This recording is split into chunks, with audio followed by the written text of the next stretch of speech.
Bawat pagkakataon na pumupunta ako sa bahay ng aking biyenan para kumain, hindi karaniwang nakakatulog ako ng mahimbing. Pagkagising ko, laging baluktot ang butones ng aking damit. At ngingiti lang ang aking asawa, na nagsasabing bumaba ang sugar ko.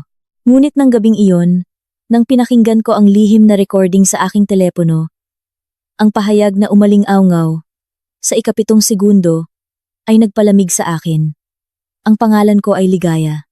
27 taong gulang, at nagtatrabaho ako bilang auditor para sa isang financial consulting firm sa lungsod ng Cebu. Ang trabaho ko ay abala, at may maraming pressure. Buong taon na hawak ang mga aklat at ulat. At may mga panahon ng pagsasara ng accounting na kailangan kong magpuyat hanggang 3:00 ng madaling araw. Na normal lang, 3 taon na kaming kasal ni David. Ang asawa ko ay nagtatrabaho sa construction project management, habang ang aking biyenang lalaki, si Ginoong Ricardo, ay ang assistant director ng Provincial Construction Office.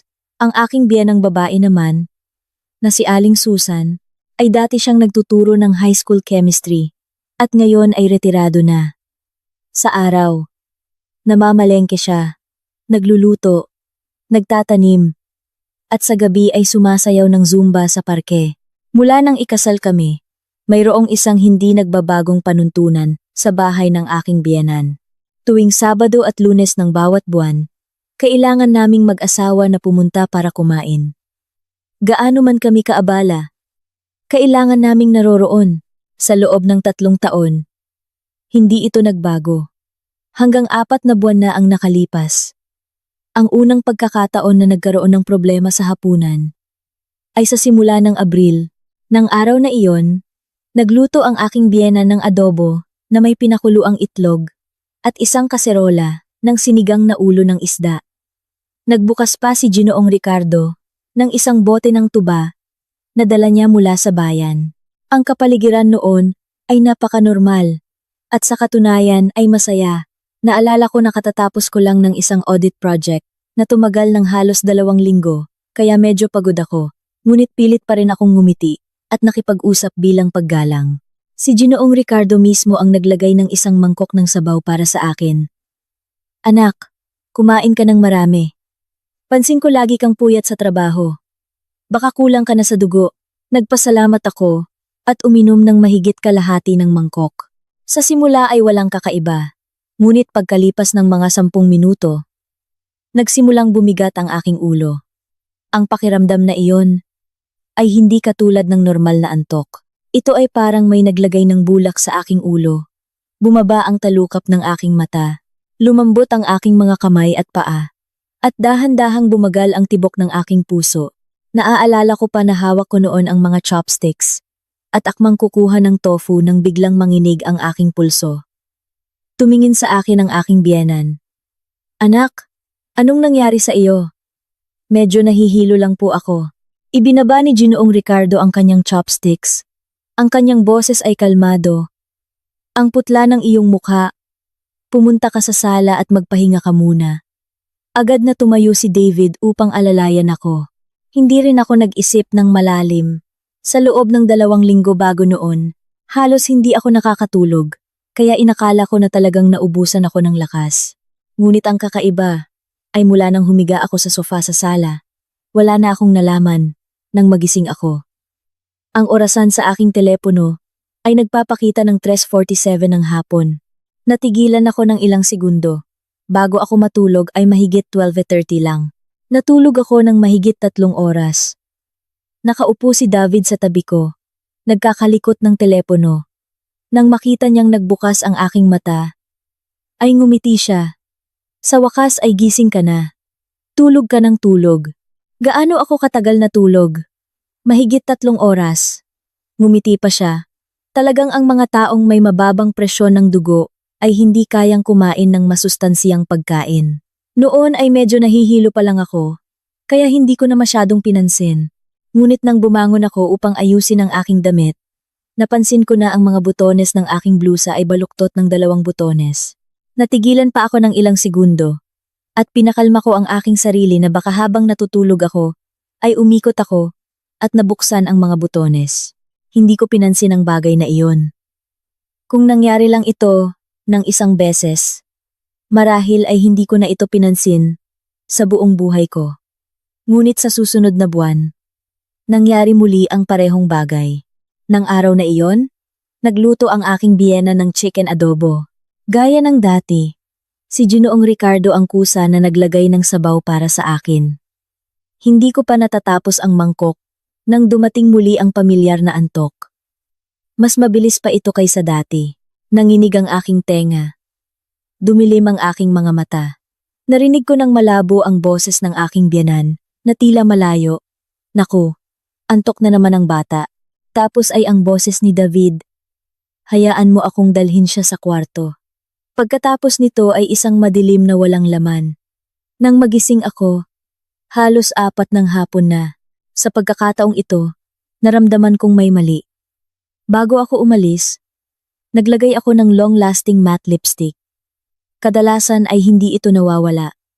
Kahit kumain ako, ngunit nang magising ako, mayroon pang pulang marka sa ilalim ng aking baba na parang malakas na nahaplos. Tinanong ko si David, bakit burado ang lipstick ko? Hindi siya nag-angat ng ulo. Baka kiniskis mo sa unan. Habang natutulog, natahimik ako. Ngunit mula ng araw na iyon, nagsimulang magkaroon ng kaba sa aking isip. Bago ako umalis, inayos ko ang orasan sa aking telepono at ang aking relo sa pulso segundo por segundo. Gumamit pa ako ng waterproof pen upang lagyan ng maliit na marka sa loob ng aking pulso na itinago sa ilalim ng aking relo. Bago ako umalis ng bahay, kinuhanan ko ng litrato ang mga butones ng aking damit. Nang makarating ako sa bahay ng aking biyenan, pareho pa rin ang lahat. Sinigang na baboy. Si Ginoong Ricardo mismo ang naglagay. Uminom pa lang ako ng ilang kutsara. Nang lumabas muli ang pamilyar na lasa. Hindi ito lasa ng gamot. At hindi rin ito katulad ng normal na pampalasa. Medyo kakaiba ito. Parang may sinadya na itago. Sa pagkakataong ito, wala na akong sinabi. Nagpanggap akong pagod at yumuko sa mesa. Sa pamamagitan ng aking pilikmata, nakita kong tumayo si David at binuhat ako sa sala. Inilapag niya ako sa kama at kinuha ang kanyang telepono. Kinunan ako ng isang larawan. Tapos ang pangalawang larawan, nanlamig ang aking puso. Pilit kong pinigil ang aking sarili na hindi tuluyang malunod sa antok. Nang sumara ang pinto ng kwarto, agad akong nagbukas ng mata. Ang relo sa aking pulso ay atrasado ng 26 minuto. Ang waterproof dot sa aking pulso ay naroon pa rin, ngunit lumabo na parang may humawak sa aking kamay at hinila-hila. Baluktot muli ang 2 butones ng aking damit, at may 3 bagong larawan sa aking telepono. Lahat ay mga larawan ko na nakahiga at walang malay sa kama. Mula ng sandaling iyon, sigurado ako sa isang bagay. Bawat pagkakataon na nakakatulog ako, nang mahimbing sa bahay ng aking biyenan, may ginagawa silang masama sa akin. Ngunit ang pinaka-nakakatakot ay hindi iyon, kundi hindi ko alam kung ano mismong kababuyan ang ginawa nila. Nang gabing iyon, nakahiga ako sa tabi ng aking asawa ngunit hindi ako makatulog. Narinig ko ang tunog ng aircon, ang regular na paghinga ni David sa tabi ko. At muling lumitaw sa aking isip ang mga larawang iyon, ang isang lalaki. Kung tunay na mahal niya ang kanyang asawa, makakakuha ba siya ng larawan kapag ang kanyang asawa ay walang malay? O mayroon ba siyang kinukunan ng anuman? Mula ng araw na iyon, nagsimula akong mapansin ang lahat. Napansin ko na bawat pagkakataon na kumakain ako sa bahay ng aking biyenan at nawawalan ng malay, ay pagkatapos uminom ng sabaw o alak na personal na ibinigay ni Ginoong Ricardo. Napansin ko rin ang isa pang detalye. Bawat pagkakataon na nagigising ako, iniiwasan ng aking biyenan na tumingin ng diretso sa aking mga mata. Mayroon pang isang beses na hindi sinasadya siyang nagtanong kay David, "Okay ba ang lahat ngayon?" Noon ay mahina lang sumagot si David, "Okay." Nagpanggap akong hindi narinig. Ngunit kinilabutan ako. Isang linggo pagkatapos, nagpa siya akong gumawa ng isang bagay. Nag-order ako online ng isang napakaliit na recorder pen, isang uri na kayang mag-record ng tuloy-tuloy sa loob ng 8 oras. Nang mag-order ako, nanginig ang aking kamay na nagkamali ako ng 2 beses sa paglagay ng address. Hindi ko alam kung ano ang kahaharapin ko. Ngunit ang aking intuwisyon ay nagsabi sa akin na kung patuloy akong magpanggap na hindi alam, balang araw ay wala na akong babalikan. Nang gabing natanggap ko ang recorder pen, umupo ako ng mag-isa sa banyo ng halos kalahating oras. Naalala ko ang lahat ng pagkakataon na nawalan ako ng malay sa bahay ng aking biyenan. Naalala ang baluktot na butones ng damit. Naalala ang buradong lipstick. Naalala ang mga larawan. Tapos bigla kong napagtanto ang isang bagay na nagpalamig sa akin sa loob ng 3 buwan. Hindi pa ako pinakitaan ni David ng kanyang telepono. Nang gabing iyon, halos hindi ako natulog.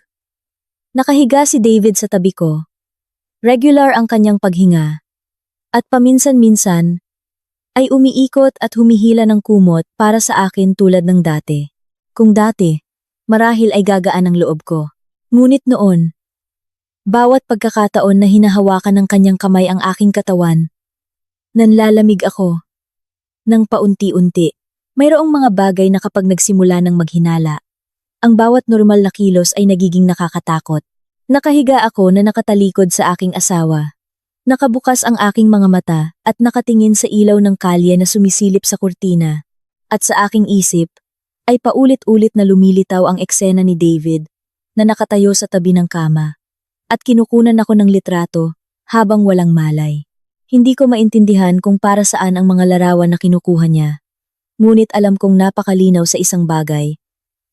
Hindi na ang lalaking iyon ang pinaniwalaan ko dati. Bandang 3:00 ng madaling araw, bumangon si David para magbanyo.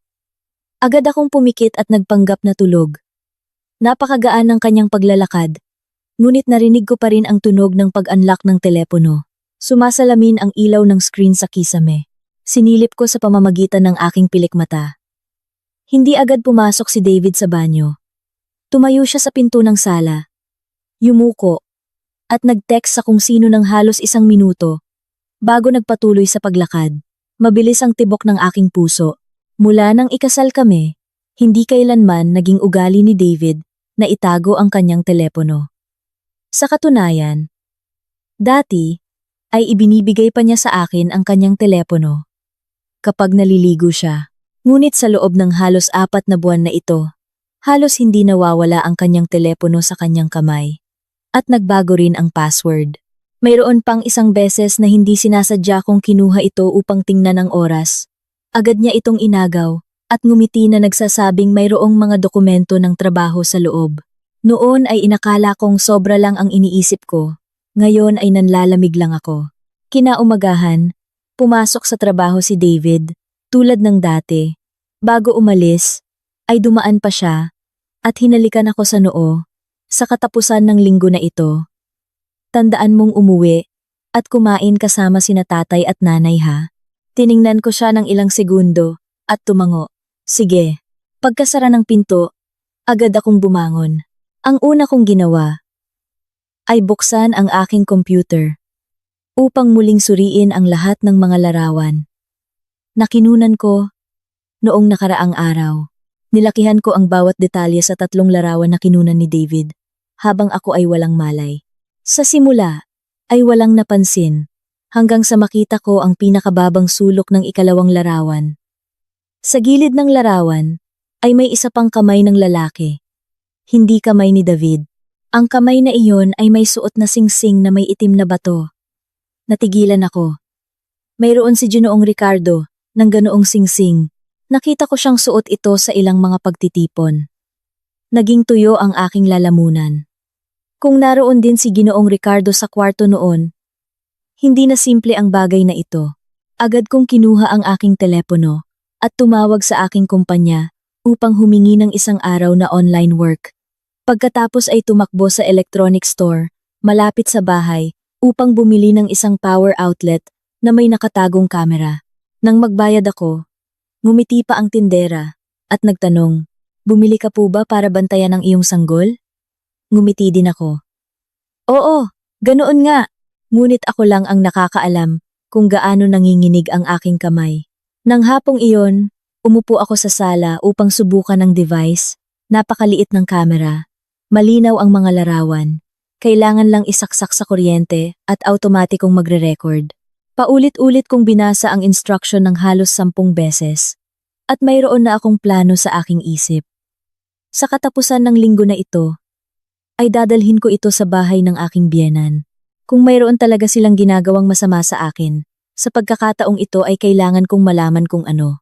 Sa mga sumunod na araw, sinikap kong mamuhay ng normal, pumasok sa trabaho, kumain, nakipag-usap sa aking asawa. Sa katunayan, noong Huwebes ng gabi, ay kasama ko pa si David na nagpunta sa supermarket upang mamili tulad ng ibang mag-asawa. Magiliw pa rin siya tulad ng dati. Dala pa rin niya ang mabigat kong bag at tinatanong pa rin niya kung ano ang gusto kong kainin. May pagkakataong tiningnan ko ang kanyang mukha sa ilalim ng ilaw ng supermarket at kinilabutan ako. Paano maging ganoon ang isang tao na may dalawang mukha? Noong Biyernes ng gabi, nakahiga ako at nagbabasa ng ulat nang mag-vibrate ang aking telepono. Tawag ito mula sa aking biyenan. Ligaya? Umuwi ka ng maaga bukas. Gagawin ko ang paborito mong pagkain. Sige po. Ay oo nga pala. May bisita tayo bukas. Mga kaibigan ng iyong tatay mula sa probinsya. Hindi ako nakakibo. Bisita po? Oo. 2 tiyuhin na matagal nang nagtatrabaho sa construction kasama ang iyong tatay. Mahigpit kong hinawakan ang telepono at biglang lumitaw sa aking isip ang isang napaka-nakakatakot na pag-iisip.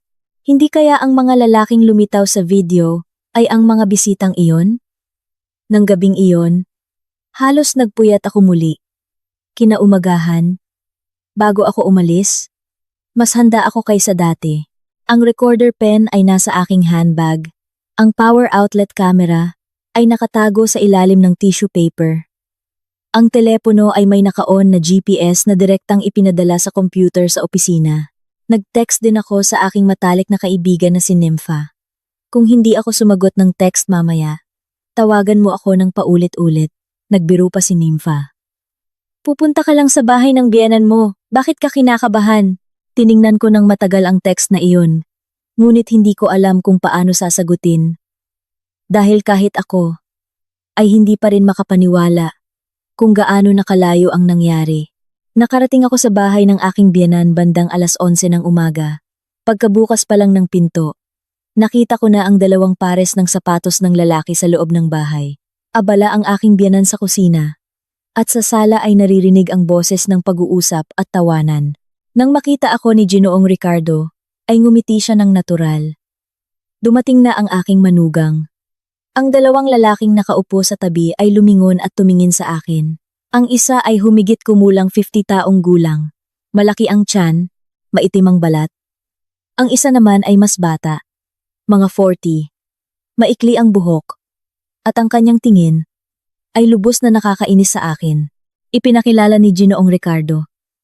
Ito si Tia Rico at Tia Diego, mga kasosyo ng iyong tatay. Magalang akong bumati.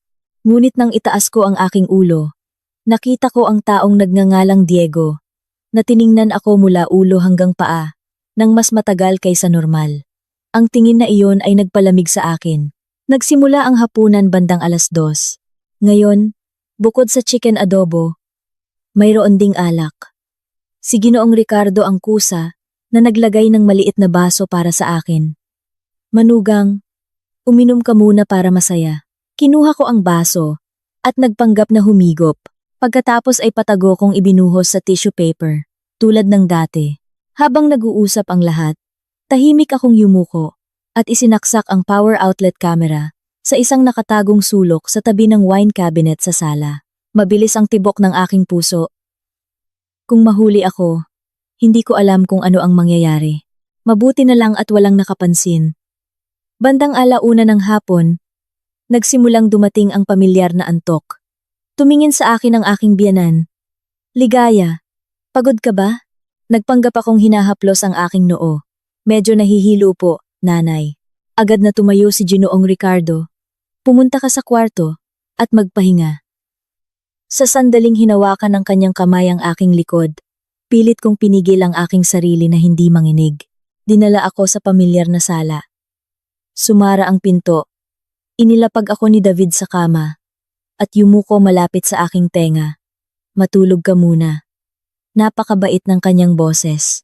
Ngunit pagkatapos noon, narinig ko ang tunog ng pag-lock ng pinto mula sa labas. Isang napakahinang tunog ng click. Tumigil ang tibok ng aking puso ng ilang segundo. Agad kong binuksan ang aking mga mata. Nakakandado ang pinto, at sa labas ng pasilyo, ay naririnig ang tunog ng mga yabag ng lalaki na papalapit. Nakahiga ako, nang tahimik sa kama. Matigas ang buong katawan. Huminto ang mga yabag sa labas ng pasilyo mismo sa harap ng pinto ng kwarto. 1 segundo, 2 segundo. Pagkatapos ay may narinig akong mahinang tawanan ng lalaki. Ang bilis ngayon, ano? Boses iyon ng lalaking nagngangalang Diego. Naramdaman kong nanlamig ang dugo sa aking katawan. Sunod ay ang napakahinang boses ni Ginoong Ricardo. Ngunit sapat para marinig ko ng malinaw. Mas malakas ang gamot kaysa dati. Mahigpit kong kinagat ang aking labi hanggang sa sumakit ang aking panga. Kaya pala, talagang ang nilalagyan nila ako ng gamot. At ang pinaka nakakatakot ay hindi iyon, kundi ang napakakalmadong boses nila. Kalmado na parang nag-uusap lang sila. Tungkol sa pagkain. Narinig ang tunog ng pag-click ng susi. Bumukas ang pinto. Agad akong pumikit. Pinanatili ang aking paghinga ng regular. May 3 lalaking pumasok sa kwarto. Naalala ko ang amoy ng pabango ni David muna. Pagkatapos ay ang malakas na amoy ng sigarilyo kay Ginoong Ricardo. Ang huling tao ay tiyak na ang lalaking si Diego. Walang nagsalita ng ilang segundo. Pagkatapos ay nagsalita si David. Nalock mo na ba ang kamera sa pasilyo? Tapos ay boses ni Ginoong Ricardo. Nasaan ang telepono niya? Pinatay ko na po, tatay. Mabilis ang tibok ng aking puso na akala ko ay naririnig din nila. Kailan niya pinatay ang aking telepono? Naaalala ko ng napakalinaw na bago ako pumasok sa kwarto. Ang telepono ay nasa aking handbag pa. Sunod ay narinig ko ang tunog ng pagbukas ng zipper ng bag. Ngumiti si Diego. Nang may pangungutya, ang babaeng ito ay mas maingat kaysa sa mga nauna. Nagsalita si David ng napakahina. Huwag mo masyadong hawakan ang mga gamit niya. Bakit? Nagsisimula ka ng maawa sa iyong asawa? Natahimik ang buong kwarto ng 2 segundo. Pagkatapos ay nagsalita si Ginoong Ricardo. Sige na. Bilisan na natin. Narinig ko ang mga yabag na papalapit sa kama. At lalo pang lumapit ang amoy ng sigarilyo. May kamay na humawak sa kwelyo ng aking damit. Halos bumangon ako sa reflex ngunit pilit kong pinanatili ang aking sarili na nakahiga. Bawat segundo ay parang pagpapahirap. Tapos, sa sandaling iyon, sa labas ng sala, ay umalingaw-ngaw ang boses ng aking biyenan. Ricardo, may tawag sa telepono mula sa opisina. Natigilan ang 3. Nagmura si Ginoong Ricardo ng mahina. Ang ganda ng timing. Narinig ko ang kanyang mga yabag na palabas. Sa kwarto, ay natira lang sina David at si Diego. Narinig ko si Diego na ngumiti. Nang may pangungutya, ang matandang lalaki ay lalong natatakot. Nagsalita si David ng malamig. Bilisan mo at lumabas ka na. Naiintindihan ko na. Sa sandaling hinila ng kanyang kamay ang kumot sa aking katawan, bigla akong nakarinig ng isang napakahinang tunog ng beep sa labas ng sala. Ito ay signal ng koneksyon ng kamera. Sumiklab sa aking isip. Gumagana ang nakatagong power outlet. Kung mangyayari ang lahat ng tama, ang lahat ng mga larawan sa labas ng sala ay direktang ipinapadala sa cloud storage. Hindi ko alam kung kinukunan ng kamera ang pasilyo. Ngunit kahit papaano, ay nagre-record pa rin ito. Nagpataas iyon ng aking pagkaalerto. Sinikap kong manatiling kalmado at maghintay ng pagkakataon. Sa sandaling yumuko si Diego malapit sa akin, bigla akong lumuhod at malakas na sinipa ang kanyang tiyan. Aray! Bumagsak siya sa sahig. Agad akong bumangon at tumakbo patungo sa pinto. Natigilan si David ng ilang segundo at pagkatapos ay tumakbo upang hilahin ako pabalik, ligaya. Malakas kong hinila ang aking kamay. Huwag mo akong hawakan. Ang boses ko ay kakaiba kahit sa akin. Mahina, nanginginig, ngunit puno ng takot. Tumayo si Diego na hawak ang kanyang tiyan. Namumula ang mukha sa galit. Nagpapanggap lang ang babaeng to. Sumandal ako sa dingding. Nanginginig ang aking mga kamay. Ngunit pilit pa rin akong tumingin. Nang diretso sa bawat isa sa kanila. Tumakbo si Ginoong Ricardo mula sa labas. Nang makita akong gising, ay agad na nagbago ang kulay ng kanyang muka, anak. Anak, hindi ka natutulog? Ngumiti ako. Isang tawa na nakakatakot sa akin mismo. Nababigo kayo, hindi ba? Natahimik ang buong kwarto. Nakatayo ang aking biyenan sa labas ng pinto. Putla ang kanyang mukha. Tiningnan niya ako na parang nakakita siya ng estranghero. Ligaya, bumaling ako sa kanya. Nanay, alam mo ang lahat, hindi ba? Nanginig ang kanyang labi, ngunit hindi siya makapagsalita. At si David, ang lalaking minahal ko sa loob ng 6 na taon, ay nakatayo lang noon. Walang paliwanag. Walang pagtanggi. Walang paghingi ng tawad. Ang katahimikan na iyon ay mas nakakatakot pa sa lahat. Si Ginoong Ricardo, ang unang nakabawi ng kanyang kalmado. Kinuha niya ang upuan at umupo. Ang kanyang boses ay naging malalim. Anak, kalmado kang pakinggan ang sasabihin ni tatay. Tiningnan ko siya. Nagsimulang umagos ang luha, ngunit pilit kong pinigilan ang aking sarili na huwag umiyak. Huwag mo akong tawaging anak. Bahagyang nanlamig ang tingin ni Ginoong Ricardo. Ang nangyari ngayon, kung lalaki ang issue, ikaw pa rin ang pinakamawawalan. Hindi pa ba ako sapat na nawalan? Hindi mo naiintindihan. Bumuntong hininga siya na parang siya ang may karapatan sa buhay na ito. May mga bagay na hindi maaaring maging ganap na malinis. Gusto ko lang kuhanin ang ilang bahay sa East Town. Pagkatapos ng trabaho ay wala nang manggugulo sa iyo. Naramdaman kong umalingaw-ngaw ang aking isip. Ganun-ganun na lang sa inyo yun? Ang daling sabihin para sa'yo. Ano? Tiningnan ako ni Ginoong Ricardo, nang diretso sa aking mga mata, pirmahan mo ang papel ng pagbebenta ng mga ari-arian. Bibigyan ko kayong mag-asawa ng 20 milyon bilang bahagi ninyo. Pagkatapos nito, kahit saan ninyo gusto manirahan. Kinilabutan ako. 20 milyon? Kaya pala, ang aking karangalan, katawan, at buhay sa kanilang paningin ay may ganoong halaga. Bumaling ako kay David. Sumasang-ayon ka rin?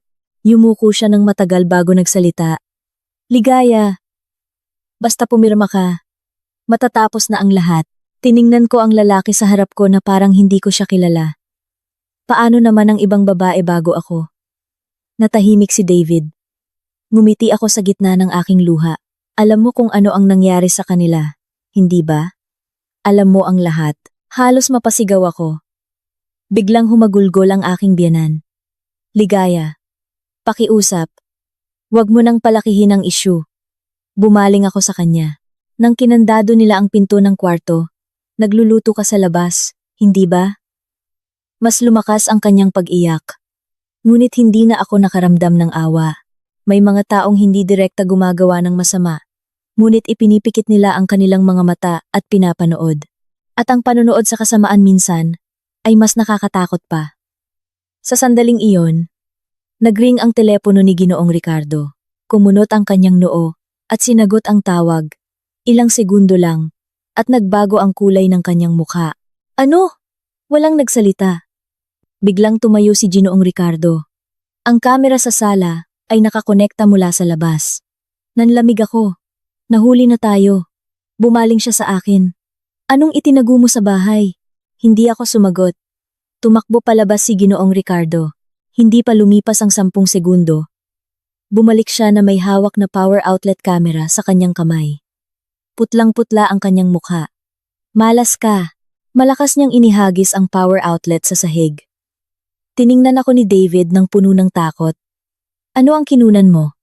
Mahigpit kong hinawakan ang aking mga kamay. Agad na nagulo ang buong kwarto. Nagmura si Diego. Nagpalo ng mesa si Ginoong Ricardo.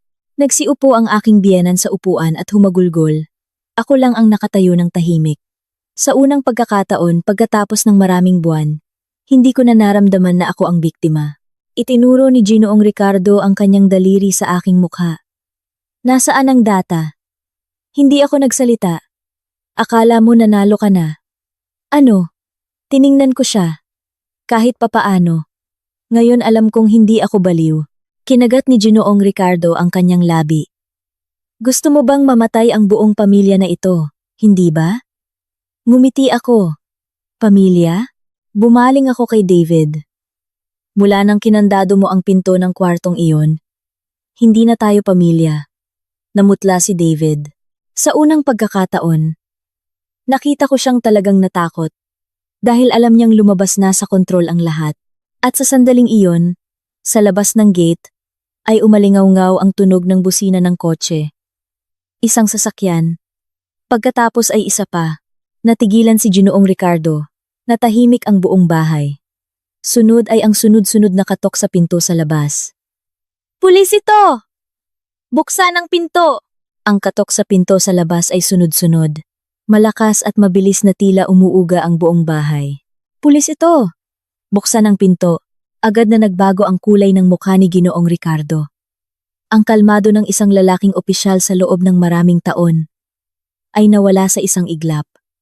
Bumaling siya kay David. Matigas ang boses. Sino ang nag-report? Namutla si David.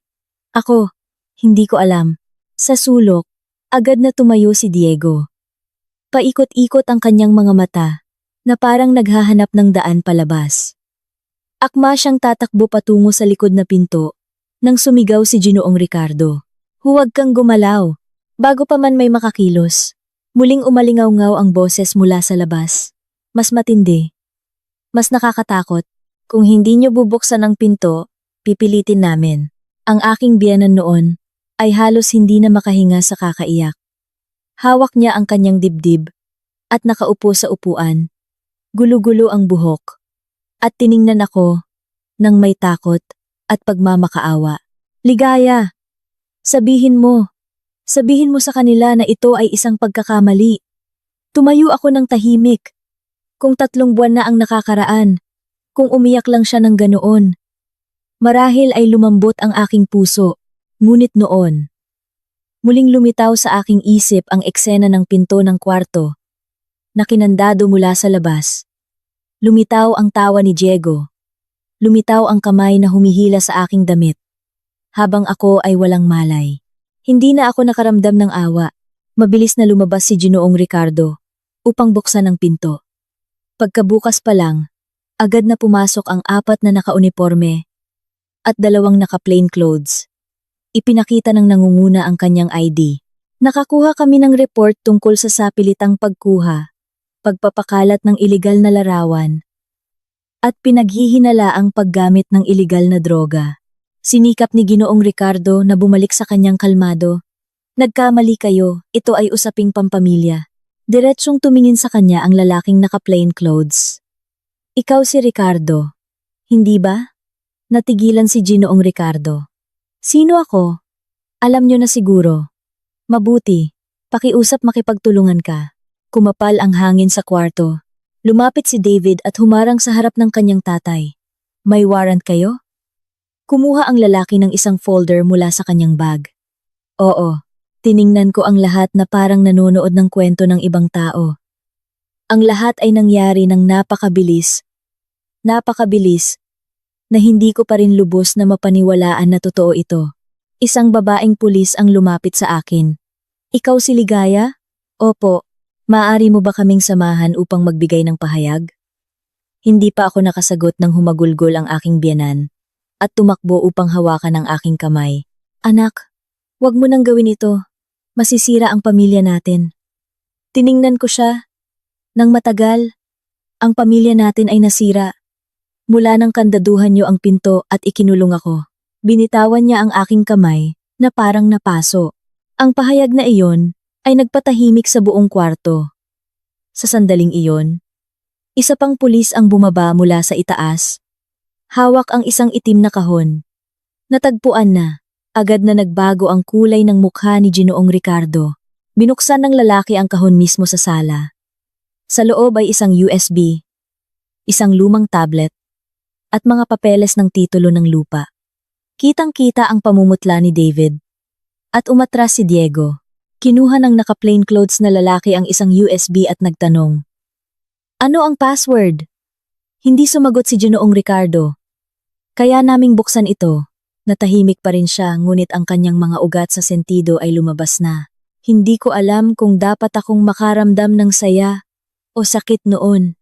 Ang lalaking minsang iginagalang ng buong pamilya, minsang naging tagapangulo sa aking kasal, minsang nagsabing ituturing niya ako bilang kanyang anak. Ngayon ay nakatayo doon na parang estranghero. Tapos, biglang bumaling sa akin si David. Ikaw, hindi ba? Tiningnan ko siya. Oo. Ako ang nag-report sa pulis.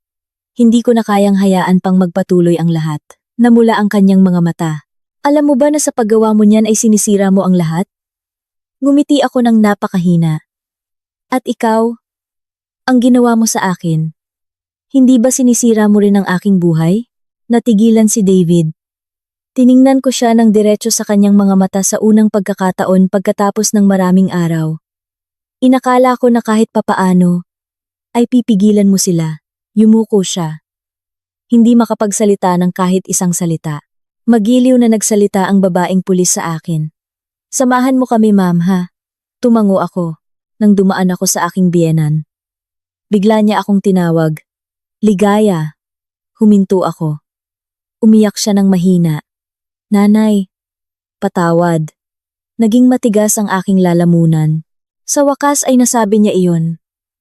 Ngunit, huli na. Kung humingi siya ng tawad sa akin bago nangyari ang lahat, marahil ay itinuturing ko pa rin siyang nanay. Ngunit ngayon ay pagod na lang ang natitira. Sinamahan ko ang pulis sa sasakyan. Nang sumara ang pinto ng sasakyan, napagtanto ko na nanginginig ang aking mga paa, na halos hindi ako makatayo. Sa labas, ay madilim na. Nagsimulang sumilip ang mga tao sa kapitbahayan. Nakita ko ang ilang mga mapagtanong na tingin. Mayroon pang kumuha ng larawan, gamit ang telepono.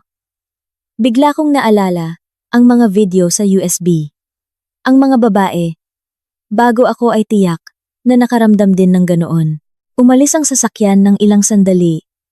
Nag-vibrate ang aking telepono. Tawag ito mula kay Nympha. Sinagot ko. Halos sumigaw siya sa kabilang linya. Naku! Ligaya! Nasaan ka? Nakita ko ang mga tao na nagpo-post ng video ng mga pulis na dumating sa bahay ng iyong biyenan. Pumikit ako. Mas mabilis ang lahat kaysa sa inakala ko. Nympha, anong nangyari? Pinatakot mo ako. Natahimik ako ng ilang segundo. Bago nagsalita, maghihiwalay na kami. Natigilan ang kabilang linya. Pagkatapos ay mahina itong nagtanong. Pinagtaksilan ka ba ni David? Tiningnan ko ang labas ng bintana ng sasakyan. Ang mga ilaw ng kalye ay dumaan sa isang malabong dilaw na guhit. Pagkalipas ng mahabang panahon, sumagot ako. Mas nakakatakot pa kaysa doon. Nang gabing iyon, nagbigay ako ng pahayag hanggang bandang 1:00 ng madaling araw. Nang pirmahan ko ang huling dokumento, nalaman ko na ang nagpadala ng anonymous data sa mga investigador ay hindi ako, kundi isang kakaibang account na nagpadala ng lahat ng mga video mula sa kamera. Sa sala mismo, habang nangyayari ang insidente. Natigilan ako dahil naalala ko ng napakalinaw na ang kamera na iyon ay nakakonekta lang sa aking telepono. Kaya sino ang nakapag-access sa sistema bago pa ako? At bakit niya ako tinulungan? Umalis ako sa istasyon ng pulisya bandang 2:00 ng madaling araw. Sa labas ay nagsimulang umulan ng mahina. Ang lungsod sa gabi ay napakatahimik na naririnig nang malinaw ang tunog ng gulong ng sasakyan na dumadaan sa basang kalsada. Isang babaeng opisyal ang naghatid sa akin sa isang hotel malapit sa investigasyon office upang matiyak ang aking pansamantalang kaligtasan. Sa buong biyahe, halos wala akong sinabi. Napakabilis ng lahat, sa loob lang ng isang gabi. Kinapkapan ang pamilya ng aking biyenan. Pinigil si Ginoong Ricardo para sa investigasyon. At ipinatawag si David para sa pahayag. Ang lalaking minsang nakahiga sa tabi ko sa loob ng 3 taon ay naging subject na sa kaso. Umupo ako sa maliit na kwarto ng hotel. Tiningnan ang ilaw ng kalye na sumasalamin sa kisame. At blanko ang aking isip hanggang sa mag-vibrate ang aking telepono. Isang mensahe mula sa isang hindi kilalang numero. Huwag kang magtiwala sa sino man sa panig ng iyong biyenan. Kahit sa biyenan mo, sumikip ang aking puso. Tiningnan ko ang mga salitang iyon, nang matagal, at agad na tumawag muli. Ngunit sa kabilang linya, ay naririnig lang ang tunog ng subscriber na hindi makontak. Agad kong naalala ang tungkol sa camera na na-access mula sa malayo. May taong tahimik na tumutulong sa akin. Ngunit sino ang taong iyon? At bakit alam niya ang lahat? Sa buong gabing iyon, hindi ako nakatulog. Bawat pagkakataon na pumikit ako, ay muling nakikita ko ang eksena ni David na nakatayo na nakaharang sa pinto ng kwarto. Nakikita ang tingin ng aking biyenan. Habang umiiyak siya at nagmamakaawa sa akin na huwag mag-report sa pulis. Ang pinakananakit sa akin ay hindi ang mga estranghero na nananakit sa akin, kundi ang taong minsang tumawag sa akin na asawa ay nagdala sa akin sa kwartong iyon. Kinaumagahan, pagkababa ko pa lang sa lobby ng hotel, ay nakita ko na si Nympha na naghihintay. Pagkakita niya sa akin, agad siyang tumakbo at niyakap ako. Pinatakot mo ako ng husto. Pilit akong ngumiti. May makakain ba? Gutom na gutom ako. Hinila ako ni Nympha sa isang malapit na karinderya, ngunit hindi pa ako nakakakain ng ilang subo ng pansit nang mag-vibrate ng tuloy-tuloy ang kanyang telepono. Tiningnan niya ang screen at namutla. Ligaya. Malaki ang gulo. Inakala ko na sapat na ang gulo kagabi. Mahigpit kong hinawakan ang mga chopsticks. Binaba ni Nympha ang kanyang boses. Kumalat na ang video ng paghalughog sa bahay ng iyong biyenan. Sa social media, may nag-post pa ng larawan ni Ginoong Ricardo na dinadala ng pulis. Natahimik ako. Alam kong lalabas din ang lahat, ngunit hindi ko inakala na ganito kabilis. Sa sandaling iyon, nag-vibrate ang aking telepono. Mula kay nanay. Huminga ako ng malalim at sinagot ang tawag. Nanginginig ang boses ni nanay. Ligaya! Nasaan ka? Nasa labas ako. May mga tao na dumating sa bahay natin mula kaninang umaga. Nagulat ako. Sino? Mga reporter at mga kapitbahay. May nagsasabi pa na inaresto ang iyong tatay. Narinig ko ng malinaw ang boses ni tatay sa likod. Sabihin mo sa bata na umuwi ka agad. Naging matigas ang aking lalamunan. Mula pagkabata, hindi kailanman hinayaan ng aking mga magulang na marinig ko ang masasamang salita. Ngunit ngayon, pagkatapos lang ng isang gabi, alam na ng buong kapitbahayan ang tungkol sa iskandalo ng kanilang anak na babae sa pamilya ng kanyang asawa. Pumikit ako, nanay. Patawad. Humagulgol ang aking nanay sa telepono. Anong ipinagpaumanhin mo? Sila ang nanakit sa iyo. Kinagat ko ang aking labi hanggang sa dumugo. Sa unang pagkakataon mula nang mangyari ang lahat, talagang gusto kong umiyak. Pagkatapos, umungol kong ibaba ang telepono. Hinawakan ni Nympha ang aking kamay. Umuwi ka na. Huwag ka nang manatili sa hotel. Umiling ako. Kung umuwi ako ngayon, mas magiging mahirap lang para kina tatay at nanay. Ngunit hindi ka maaaring mag-isa. Hindi pa ako nakasagot nang mag-vibrate muli ang aking telepono. Sa pagkakataong ito, ay si David. Tiningnan ko ng matagal ang kanyang pangalan na lumitaw sa screen. Natahimik ang kabilang linya ng ilang segundo bago umalingaw-ngaw ang kanyang boses na mahina at barado. Nasaan ka? Sa palagay ko ay dapat kang nasa investigasyon office ngayon. Kagagaling ko lang. Ngumiti ako ng may pangungutya. Mabilis kang pinalaya. Ano? Natahimik si David. Pagkatapos ay sinabi niya ang isang bagay na nagpatigagal sa akin. Inako na ni tatay ang lahat. Mahigpit kong hinawakan ang telepono. Anong ibig mong sabihin? Sinabi niya na siya ang gumawa ng lahat. Sinabi niya na wala kang alam. Naramdaman kong sumikip ang aking dibdib. Matagal akong natahimik bago ako nakapagtanong. At ikaw? Nanginginig ang kanyang boses sa unang pagkakataon mula nang makilala ko siya. Ligaya, hindi ko kailanman gustong saktan ka. Ngumiti ako. Ang tawa ay parang galing sa ibang tao. Kinandado mo ang pinto ng kwarto at ikinulong ako kasama ng ilang lalaki at sinasabi mo na hindi mo ako gustong saktan? Hindi ko inakala na magiging ganito ang lahat. Sumikip ang lalamunan ni David. Sa simula, gusto lang ni tatay na kunin ang ilang bahay Sinabi niya na tatakutin ka lang. At ang video, natahimik ang kabilang linya. Naramdaman kong namamanhid sa sakit ang aking puso. David! Nang makita mo akong nakahiga at walang malay sa kama, nakaramdam ka ba ng awa sa akin? Matagal siyang natahimik bago sumagot. Oo. Kaya patuloy mo akong kinunan ng larawan? Hindi na siya sumagot. Pinunasan ko ang aking luha. Maghihiwalay na tayo. Ligaya. Ayoko nang makita ka. Ibinaba ko ang telepono. Nanginginig ang aking kamay. Na halos mahulog ang telepono. Tiningnan ako ni Nympha na namumula ang mga mata. Mahal mo ba siya? Matagal akong natahimik bago sumagot. Kung hindi ko siya minahal, hindi ako masasaktan ng ganito. Nang hapong iyon, tinawag ako ng investigasyon office upang bumalik at magdagdag ng pahayag. Bago ako umalis, dumaan ako sa isang tindahan ng telepono upang bumili ng bagong SIM card. Pagkalabas ko ng tindahan, may isang itim na sasakyan na nakaparada sa kabilang kalsada. Ang taong nakaupo sa loob ng sasakyan ay nakasuot ng baseball cap at nakatitig sa akin. Nang bumaling ako, agad na umandar ang sasakyan. Namanhid ang aking ulo. Mayroon pa rin silang taong sumusunod sa akin. At marahil, nagsisimula pa lang ito. Mula nang makita ko ang itim na sasakyan na sumusunod sa akin, ang aking mga nerbiyos ay laging tensyonado.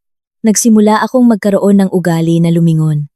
Tuwing dadaan sa bintana, bumababa sa basement, o lumalabas ng investigasyon office.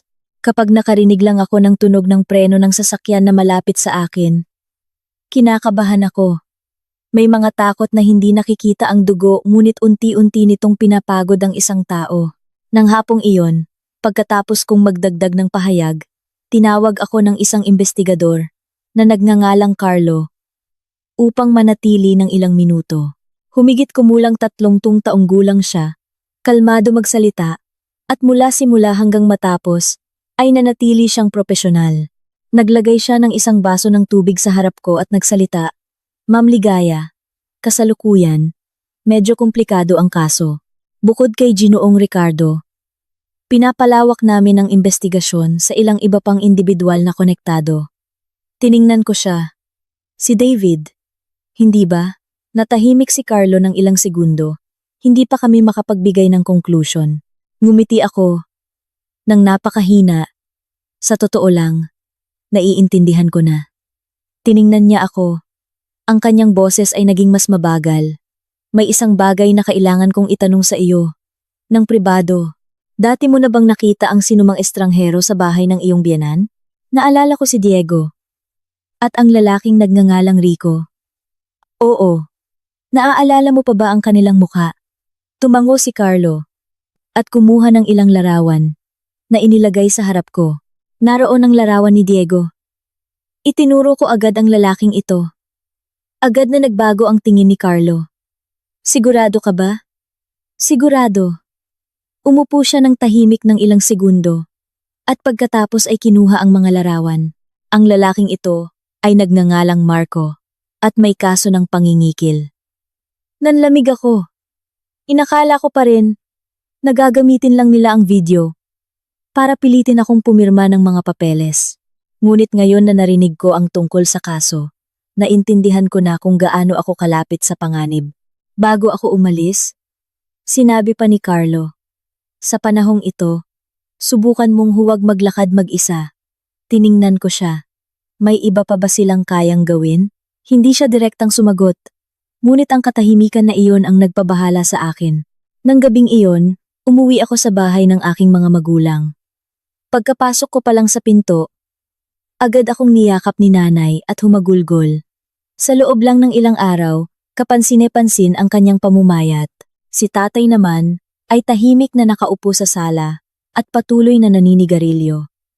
Siya ay dati ng tahimik, ngunit ng gabing iyon, pagkakita pa lang niya sa akin, ay agad siyang nagtanong, sinaktan ka ba niya? Umiling ako. Hindi. Yumuko si tatay ng matagal at nagsalita, nang magpumilit kang pakasalan siya, naramdaman ko na hindi maganda ang pamilya na iyon.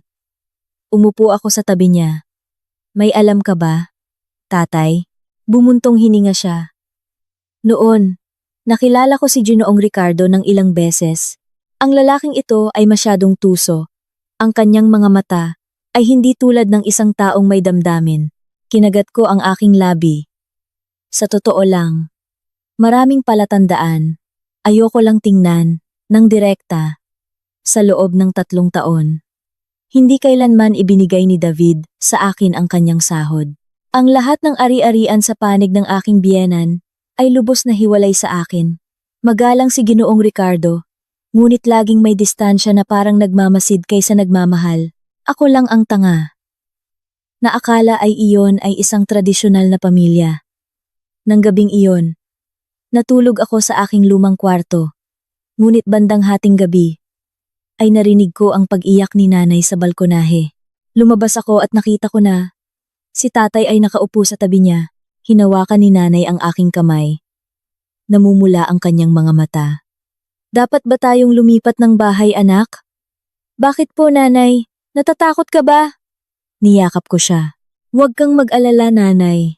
Iniimbestigahan na ng pulis. Ngunit sa pagkasabi ko niyan, hindi rin ako nakaramdam ng kapayapaan. Bandang 1:00 ng madaling araw. Bigla akong nakatanggap ng kakaibang email.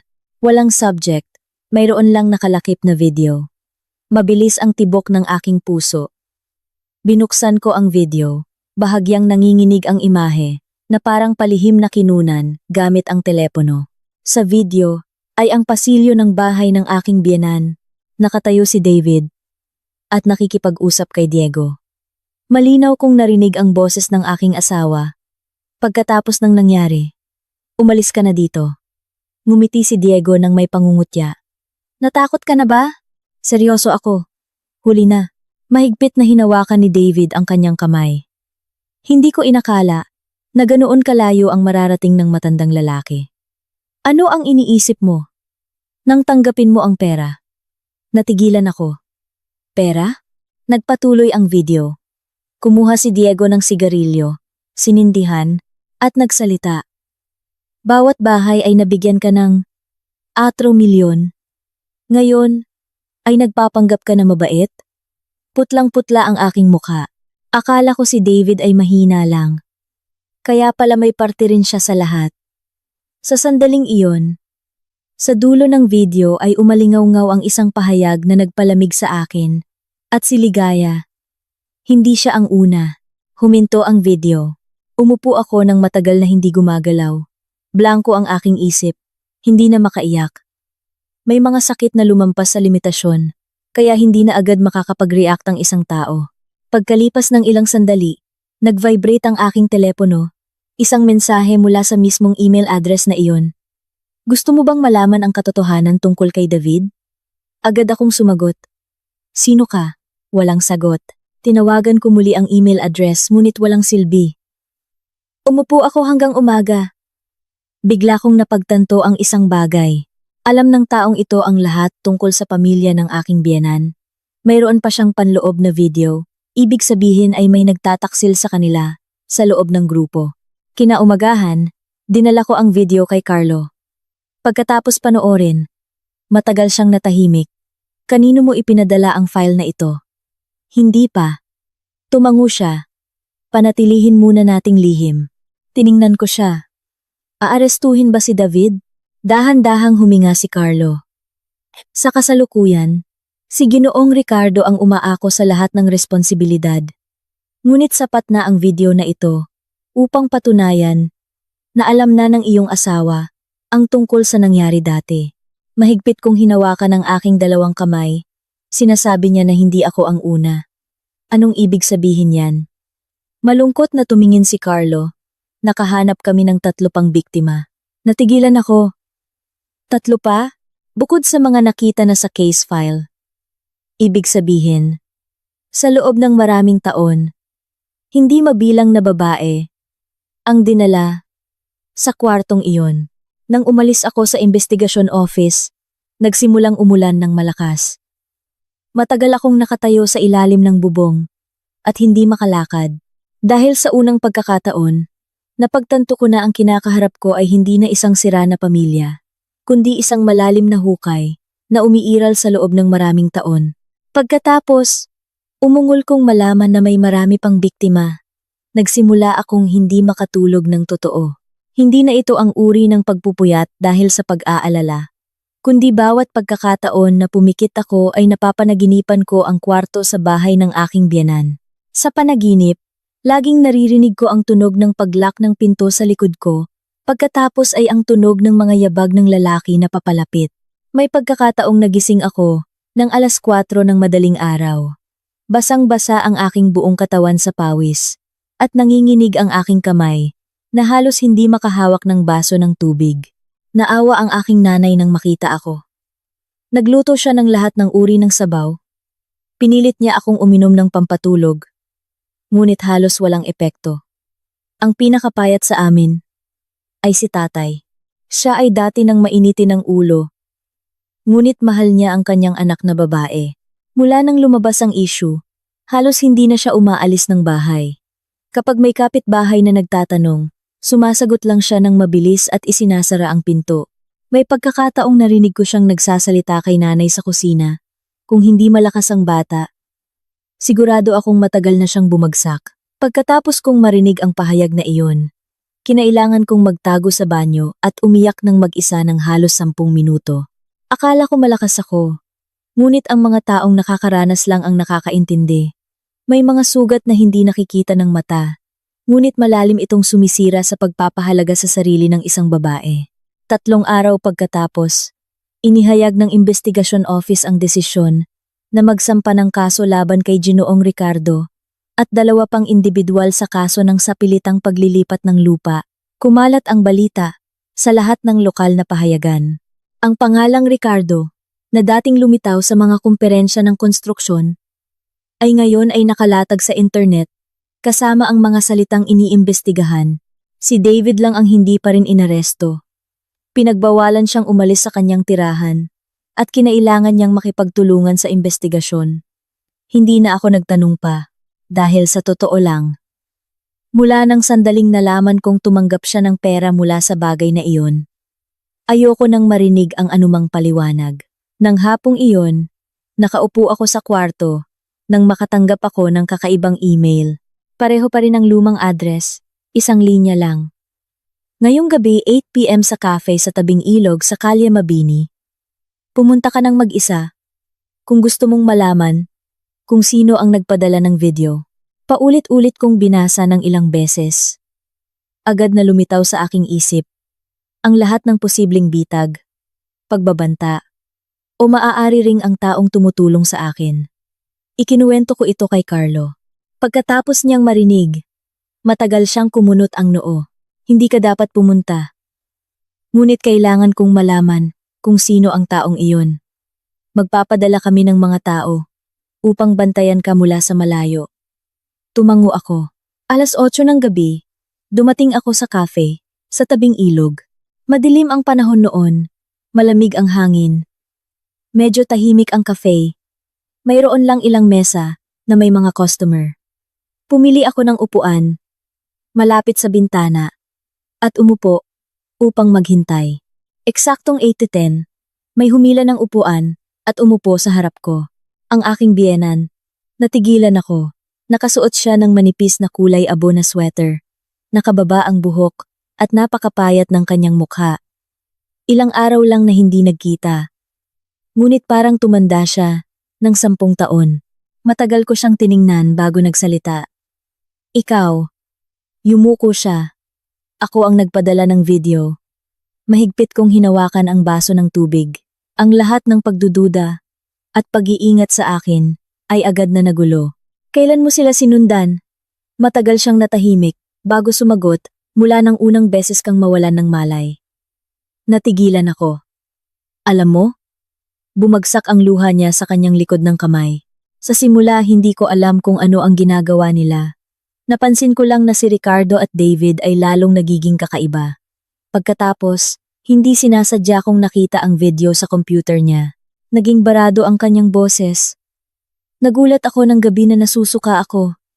Tiningnan ko ang babae sa harap ko. At gulo ang aking isip. Alam mo na. Ngunit, Hinayaan mo pa ring magpatuloy ang lahat. Humagulgol siya. Natatakot ako. At ikaw, hindi ka ba natatakot?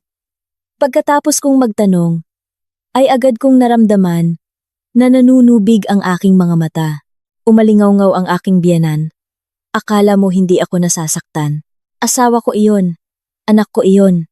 Pinahirapan ko ang aking sarili sa loob ng maraming buwan. Bumaling ako at tumingin sa ilog. Tahimik na dumadaloy ang madilim na tubig sa ilalim ng ilaw. Alam mo ba kung gaano ako kawalang pag-asa? Nang kinandado ako sa kwarto, umiyak siya nang manginig ang kanyang katawan. Patawad. Iyon ang pangalawang paghingi ng tawad na sinabi niya sa akin. Ngunit sa pagkakataong ito ay lubhang naiiba. Hindi na ito pagmamakaawa para protektahan ang pamilya, kundi isang ina na talagang bumagsak. Pagkalipas ng ilang sandali, kumuha siya ng isang USB mula sa kanyang handbag at inilagay sa mesa. Ang lahat ng video na palihim kong nakopya ay narito. Tiningnan ko ang USB at nanlamig ang aking puso. Ilang biktima pa, pumikit siya. Hindi ko alam ang lahat. Ngunit tiyak na mas marami kaysa sa nahanap ng pulis. Naging barado ang aking lalamunan. Patuloy niyang sinabi ng nanginginig. Matagal nang ginagawa ni Ricardo ang bagay na ito. Sa simula, ay para lang pilitin ang pagbebenta ng lupa. Pagkatapos ay naging ugali na at wala nang huminto. Naramdaman kong nahihilo ang aking isip. Paano magiging ganoon? Ang isang tao, sa sandaling iyon, biglang hinawakan ng aking biyenan ang aking kamay. Ligaya, pakiusap. May isang bagay akong ipinakiusap sa iyo. Tiningnan ko siya. Kung sakaling maaresto si David, huwag mo na siyang makita. Natigilan ako. Humagulgol siya. Nagmali siya. Ngunit alam kong mahal ka niya. Ngumiti ako ng napakahina. Ang isang taong nagmamahal sa iyo ay hindi ka ikakandado sa kwarto kasama ng ibang tao. Ang nanay niya ay masakit na yumuko ang kanyang mukha. Matagal ko siyang tiningnan at nagtanong, hindi ba't sinubukan ni David na huminto? Natahimik ang aking biyena ng ilang segundo, at pagkatapos ay mahina siyang tumango. Oo, may pagkakataong nag-away sila ng kanyang tatay buong gabi dahil sa iyo. Sumikip ang aking puso ngunit sa huli, ay pinili pa rin niya ang panig ng kanyang tatay. Hindi na siya makasagot. Nang umalis ako, tinawag ako ng aking biyenan. Ligaya, wag mo siyang patawarin. Tumayo ako ng matigas sa gitna ng malamig na hangin. At narinig ko siyang nagpatuloy sa pag-iyak. Dahil kahit ako ay hindi ko kayang patawarin ang aking sarili. Pagkatapos ng pagkikita namin ng aking biyenan, sa cafe sa tabing ilog, umupo ako sa sasakyan ng halos kalahating oras. Nang hindi ini-start ang makina, sa labas ay umuulan ng mahina. Bawat patak ng tubig ay namumuo sa salamin ng windshield at dahan-dahang dumudulas. Tiningnan ko ang daloy ng trapiko sa labas at blanko ang aking isip. May mga bagay na kapag hindi mo alam ay nakakatakot lang. Ngunit kapag nalaman mo na ang lahat ay masakit. Dati ay kinamumuhian ko ang aking biyenan dahil inakala kong kasabwat siya. Ngunit ng gabing iyon, sa unang pagkakataon, ay naintindihan ko na siya rin ay isang matandang babae lang na nakulong sa pagitan ng kanyang asawa at anak. Nakakalungkot lang na ang kanyang katahimikan ay nakasira ng maraming tao. Nagmaneho ako pa uwi sa bahay ng aking mga magulang, bandang 11:00 ng gabi. Pagkabukas ko pa lang ng pinto, ay nakita ko na si tatay na naghihintay sa sala. Sa mesa ay naroon pa rin ang malamig na tsaa. Tiningnan niya ako. Sino ang nakita mo? Nag-aalangan ako ng ilang segundo. At sumagot ng totoo. Ang biyenan ko. Kumunot ang noo ni tatay. Bakit ka pa rin niya hinahanap? Kinuha ko ang USB at inilagay sa mesa. Nagbigay siya ng karagdagang ebidensya. Matagal tiningnan ni tatay ang USB at bumuntong hininga. Anak, sana matapos na ang bagay na ito. Umupo ako sa tabi niya. Gusto ko rin. Ngunit pareho naming naintindihan na malayo na ang narating ng isyu. Kinaumagahan, dinala ko ang USB sa investigation office. Pagkatapos panoorin ni Carlo, agad siyang tumawag ng 2 pang tao sa kwarto at kapansin-pansin ang pagtaas ng tensyon. Sa mga video na ibinigay ng aking biyenan, mayroong isang clip na malinaw na nagpapakita kina Diego. At isa pang lalaki na sa pilitang pinipirma ang isang babae ng titulo ng lupa. Umiyak ang babae na halos mawalan ng malay. Ilang segundo lang akong tumingin at kinailangan kong humarap. Pinatay ni Carlo ang screen at nagsalita ng mahina. Sapat na para arestuhin ang iba. Tinanong ko, paano naman si David? Tiningnan niya ako ng ilang sandali. Lumitaw ang iyong asawa sa 3 video. Sumikip ang aking puso. Kahit nahanda na ako sa simula, masakit pa ring marinig mismo mula sa iba ang kumpirmasyon.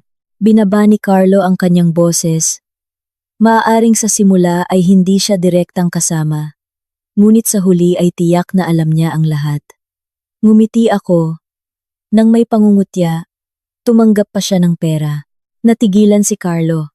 Sinabi ko sa kanya ang tungkol sa video, kung saan sinabi ni Diego na bawat bahay ay nabigyan si David ng 3 milyon.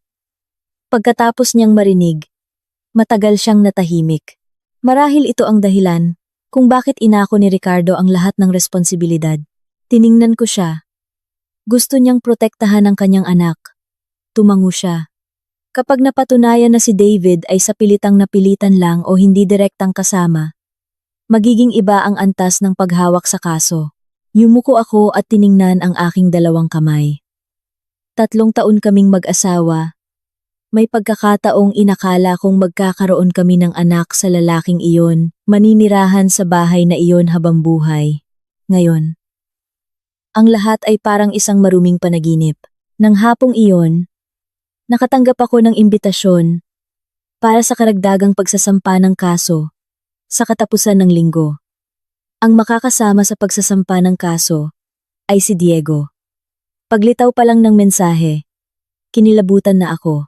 Nang gabing iyon, lumipat si Nympha upang matulog kasama ako. Nagdala siya ng 2 lata ng beer at hinila ako sa balkonahe. Uminom ka muna. Umiling ako. Natatakot akong mawalan ng ulirat. Matagal akong tiningnan ni Nympha at nagsalita. Nagbago ka talaga ng husto. Ngumiti ako. Sino ang hindi magbabago pagkatapos ng ganitong karanasan? Matagal siyang natahimik bago nagtanong. Kung luluhod si David at humingi ng tawad, patatawarin mo ba siya? Tiningnan ko ang dilim sa labas. Matagal. Bago sumagot, may mga bagay na hindi pwedeng bumalik sa dati. Hindi na nagtanong pa si Nympha. Bandang hating gabi, nang maghahanda na kaming matulog, nang mag-vibrate ang aking telepono. Video call ito mula sa isang hindi kilalang numero. Pagkasagot ko pa lang, agad na lumitaw sa screen ang mukha ni David. Natigilan ako. Nakaupo siya sa sasakyan. Kapansin-pansin ang kanyang pamumayat. May balbas na tumubo na parang hindi siya natulog ng ilang araw. Nagpalit ka na ng numero. Malamig ang boses ko. Bakit ka tumawag? Matagal akong tiningnan ni David. Maaari ba kitang makita ng isang beses? Hindi. Ligaya. Ayoko nang makita ka. Ang kanyang boses ay mahina at barado.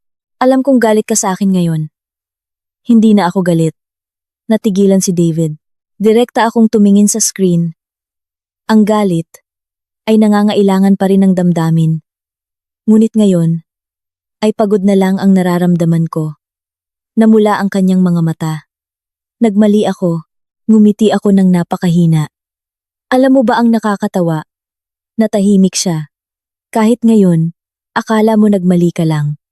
Tiningnan ko ang pamilyar na mukha na iyon, at kakaiba ang aking nararamdaman. David, hindi ka lang nagmali. Nagbago ka na. Yumuko siya. Bahagyang nanginginig ang kanyang balikat. Matagal bago nagsalita. Sinubukan ko talagang huminto. Alam ko, nakanganga siyang nag-angat ng tingin. Ikinuwento na sa akin ng nanay mo. Pumikit si David. Ngunit sinabi ng tatay ko na kapag natapos ang issue sa East Town, matatapos na ang lahat, nangako siyang hindi ka naguguluhin. Naramdaman kong nakakatawa at nakakatakot. Ang isang lalaki na ginagawang kapalit ang kanyang asawa. At akala pa rin niya ay pinoprotektahan niya. Sumikip ang lalamunan ni David. Hindi kita ginalaw kahit isang beses. Mahigpit kong hinawakan ang telepono. Ngunit nanood ka. Ang pahayag na iyon ay nagpatigas sa kanya. Huminga ako ng malalim. Ang direktang gumagawa ng masama ay nakakatakot. Ngunit ang nakatayo sa tabi at nanonood sa paggawa ng masama ay mas nakakatakot pa. Namumula ang mga mata ni David. Alam kong hindi ako karapat-dapat na patawarin. Oo. Ngunit mahal talaga kita. Humagulgol ako noon, hindi dahil lumambot ang aking puso, kundi dahil sa wakas, ay naintindihan ko na mayroong mga taong, kahit tunay na nagmamahal, mas malaki pa ang kanilang kahinaan, kaysa sa pagmamahal, at iyon ang pumatay sa lahat. Ibinaba ko ang telepono at umupo, nakahawak sa aking mukha, at matagal na umiyak sa dilim. Sa balkonahe, hindi pumasok si Nympha. Hinayaan niya akong umiyak ng halos 1 oras, hanggang sa umilaw muli ang aking telepono, isang mensahe mula kay Carlo. Si Diego ay tumakas. Pagkatapos kong basahin, nanlamig ang aking buong katawan, dahil alam kong kung tumakas siya ngayon, ang pinaka nakakatakot na tao ay maaaring ako. Ang mensahe na tumakas si Diego ay nagpuyat sa akin buong gabi. Umupo ako sa kama, nakahawak sa aking tuhod, nakatitig sa malamig na ilaw ng screen ng telepono sa dilim. Nakatulog si Nympha sa sofa sa labas ng sala. Ngunit sa totoo lang, alam kong hindi rin siya nakatulog. Paminsan-minsan, ay naririnig ko ang kanyang mahinang paggalaw. Bandang 3:00 ng madaling araw, binuksan niya ang pinto at pumasok sa kwarto. Hindi ka pa rin tulog? Umiling ako. Nympha, umupo ka, natahimik siya. Pareho kaming naintindihan na ang bagay na ito ay hindi na simpleng paghihiwalay o usaping pampamilya. Napakaraming taong konektado, napakaraming pera, napakaraming sekreto. Ang isang tulad ni Diego, kung tuluyang maipit, ay kayang gawin ang lahat. Kinaumagahan, ipinadala ni Carlo ang mga tao upang sunduin ako sa bahay at dalhin ako sa investigasyon office. Mula nang bumaba ako ng sasakyan, naramdaman ko na ang kakaibang tensyon kaysa sa dati.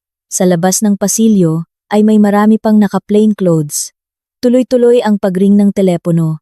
Mabilis ang paglalakad ng lahat. Dinala ako ni Carlo sa kanyang opisina at isinara ang pinto.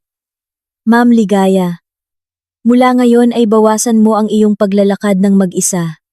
Tiningnan ko siya. Nahanap na ba nila si Diego? Umiling siya. Hindi pa, ngunit may mga palatandaan na narito pa rin siya sa lungsod. Naramdaman kong tuyo ang aking lalamunan. Gusto niya ba akong paghigantihan? Natahimik si Carlo ng ilang segundo at nagsalita ng totoo. Mataas ang posibilidad. Yumuko ako at tiningnan ang aking 2 kamay na mahigpit na nakakapit at putlang-putla. Nagpatuloy siya. Kagabi, may nakakita sa kanya na lumitaw malapit sa bahay ng iyong mga magulang. Nagulat ako. Ano? Nagpadala na kami ng mga tao upang bantayan ang lugar na iyon. Sumikip ang aking dibdib. Ang aking mga magulang ay walang kinalaman sa bagay na ito. Ngunit ngayon, pati sila ay nadamay sa panganib dahil sa akin. Matagal akong natahimik bago nagtanong. Alam na ba ni David na tumakas si Diego? Tiningnan ako ni Carlo. Ano ang sinabi niya? Hindi marami. Ngunit mula nang marinig niya ang balita na nawala si Diego, naging hindi maganda ang kanyang kalagayan. Ngumiti ako ng may pangungutya. Nagsisimula na siyang matakot. Ngunit pagkatapos kong sabihin iyon, naramdaman kong sumasakit ang aking puso. Kung sa simula pa lang ay natakot si David, kung natuto siyang huminto, marahil ay iba ang lahat. Nang tanghali, nakaupo ako sa waiting area nang makatanggap ako ng tawag mula sa numero ng aking biyenan. Matagal akong nag-atubili bago sinagot. Nanginginig ang kanyang boses. Ligaya, wala ka bang ginagawa? Anong nangyari, nanay? Natahimik ang kabilang linya ng ilang segundo. Natigilan ako. Ano? Nainom siya at naaksidente sa sasakyan. Mabilis ang tibok ng aking puso. Malubha ba? Hindi mapanganib sa buhay. Ngunit sinabi ng doktor na malakas ang kanyang pagkakabangga. Mahigpit kong hinawakan ang telepono. Bakit mo ako tinawagan, nanay? Humagulgol siya. Paulit-ulit kanyang tinatawag. Pumikit ako. Isang kakaibang pakiramdam ang dumaan sa aking puso. Hindi na ito pagmamahal. Ngunit hindi pa rin ganap na walang pakiramdam. 3 taon ng pagsasama ay hindi maaaring mawala sa loob lang ng ilang araw. Ngunit sa sandaling ako ay tahimik pa rin. Biglang may idinagdag ang aking biyenan na nagpalamig sa akin. Bago nangyari ang aksidente, may tumawag sa kanya. Nagbukas ako ng mata. Sino? Hindi niya sinabi. Ngunit pagkatapos ng tawag na iyon, parang nababaliw siya. Agad kong naalala si Diego. Nagbago rin ang kulay ng mukha ni Carlo pagkatapos niyang marinig. Maaaring sinusubukan ni Diego na makipag-ugnayan sa mga konektadong tao. Tiningnan ko siya. Ano ang gusto niyang gawin? Alinman sa panginyikil o pagkaladkad ng iba sa gulo. Nang hapong iyon, kasama ko si Carlo na nagpunta sa ospital upang kumuha ng karagdagang pahayag mula kay David. Pagkapasok ko pa lang sa kwarto ng ospital, mabilis pa rin ang tibok ng aking puso kahit na handa na ako. Nakahiga si David sa kama. Puti ang benda sa kanyang ulo. Ilang araw lang na hindi nagkita. Ngunit kapansin-pansin ang kanyang pamumayat. Malalim ang kanyang mga mata. At putlang-putla ang kanyang labi. Nang makita niya akong pumasok, nanginginig ang kanyang mga mata. Ligaya! Tumayo ako ng tahimik sa pinto. Direktang nagtanong si Carlo. Sino ang tumawag sa iyo bago ang aksidente? Natahimik si David. Ginoong David. Napakahalaga ng bagay na ito. Pumikit siya ng ilang segundo at pagkatapos ay sumagot. Si Diego ang tumawag. Mahigpit kong hinawakan ang aking kamay. Ano ang sinabi niya? Sinabi niya na nasira na ang lahat. Sinabi niya na kung hindi ko siya tutulungan tumakas, isisiwalat niya ang lahat. Nakatitig si Carlo. Isisiwalat ang ano? Nagbukas ng mata si David at tumingin sa akin. Ang tingin na iyon ang nagpalamig sa akin. Sinabi niya, hindi lang ang video ni Ligaya ang tanging bagay. Natahimik ang buong kwarto.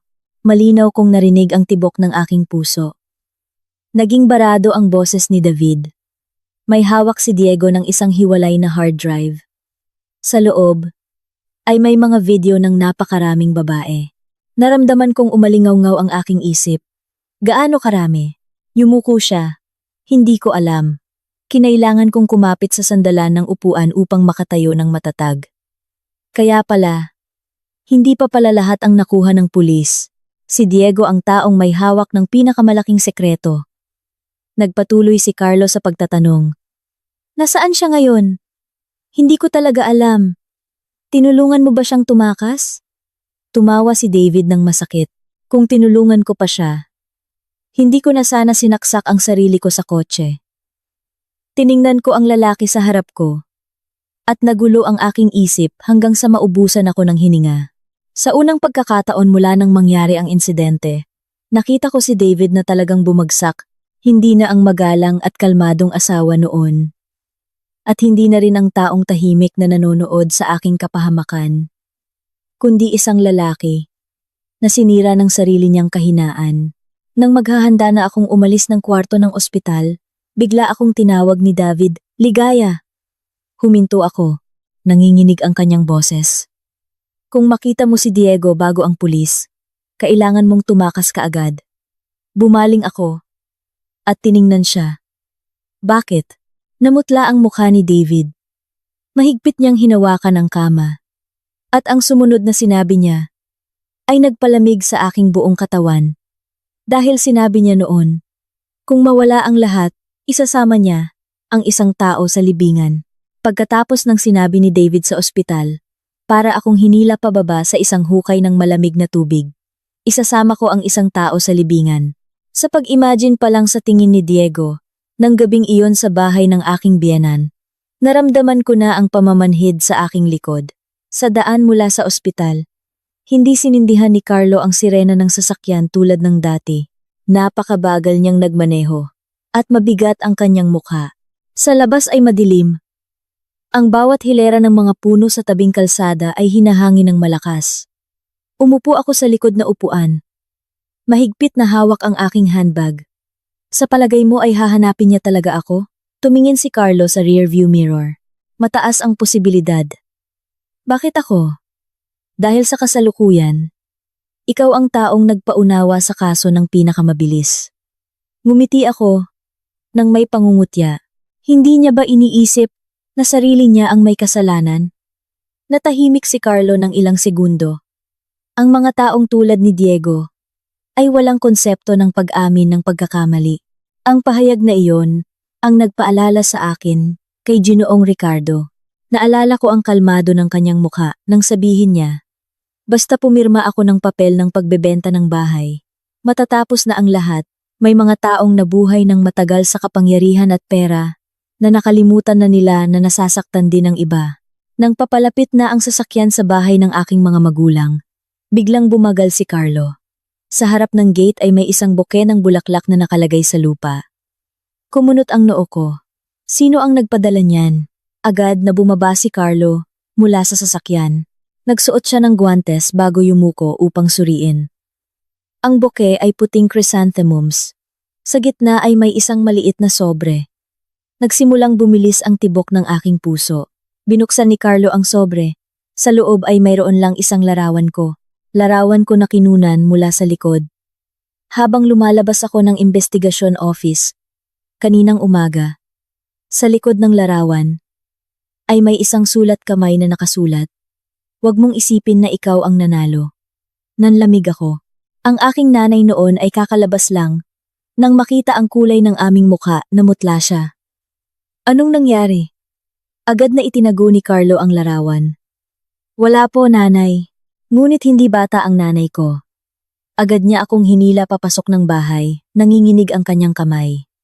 Nang gabing iyon, naglagay ang pulis ng mga tao upang magbantay malapit sa bahay. Pinagbilin din ni Carlo sa aking mga magulang na huwag magbubukas ng pinto para sa mga estranghero. Ang hangin sa loob ng bahay ay tensyonado hanggang sa maubusan ng hininga. Bandang 10:00 ng gabi, nakatanggap ako ng tawag mula sa numero ng aking biyenan. Nanginginig ang kanyang boses. Ligaya. Nawala si David. Sumikip ang aking puso. Nawala? Anong ibig mong sabihin? Umalis siya ng ospital. Tumayo ako. Kailan? Mahigit 1 oras na ang nakakaraan. Agad kong tiningnan si Carlo, na nakaupo sa labas ng sala. Pagkakita pa lang sa mukha ko, alam na niya na may nangyari. Pagkatapos niyang marinig, tumayo siya.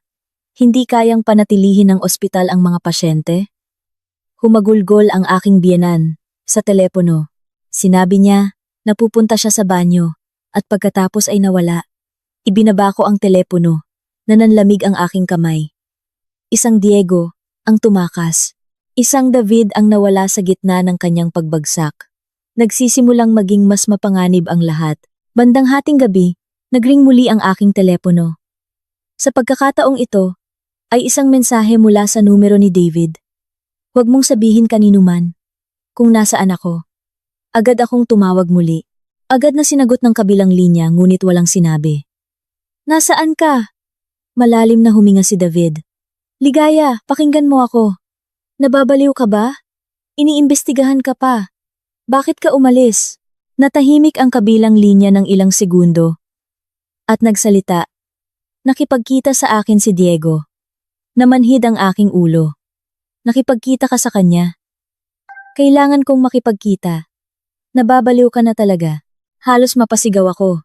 Ngumiti si David ng mahina.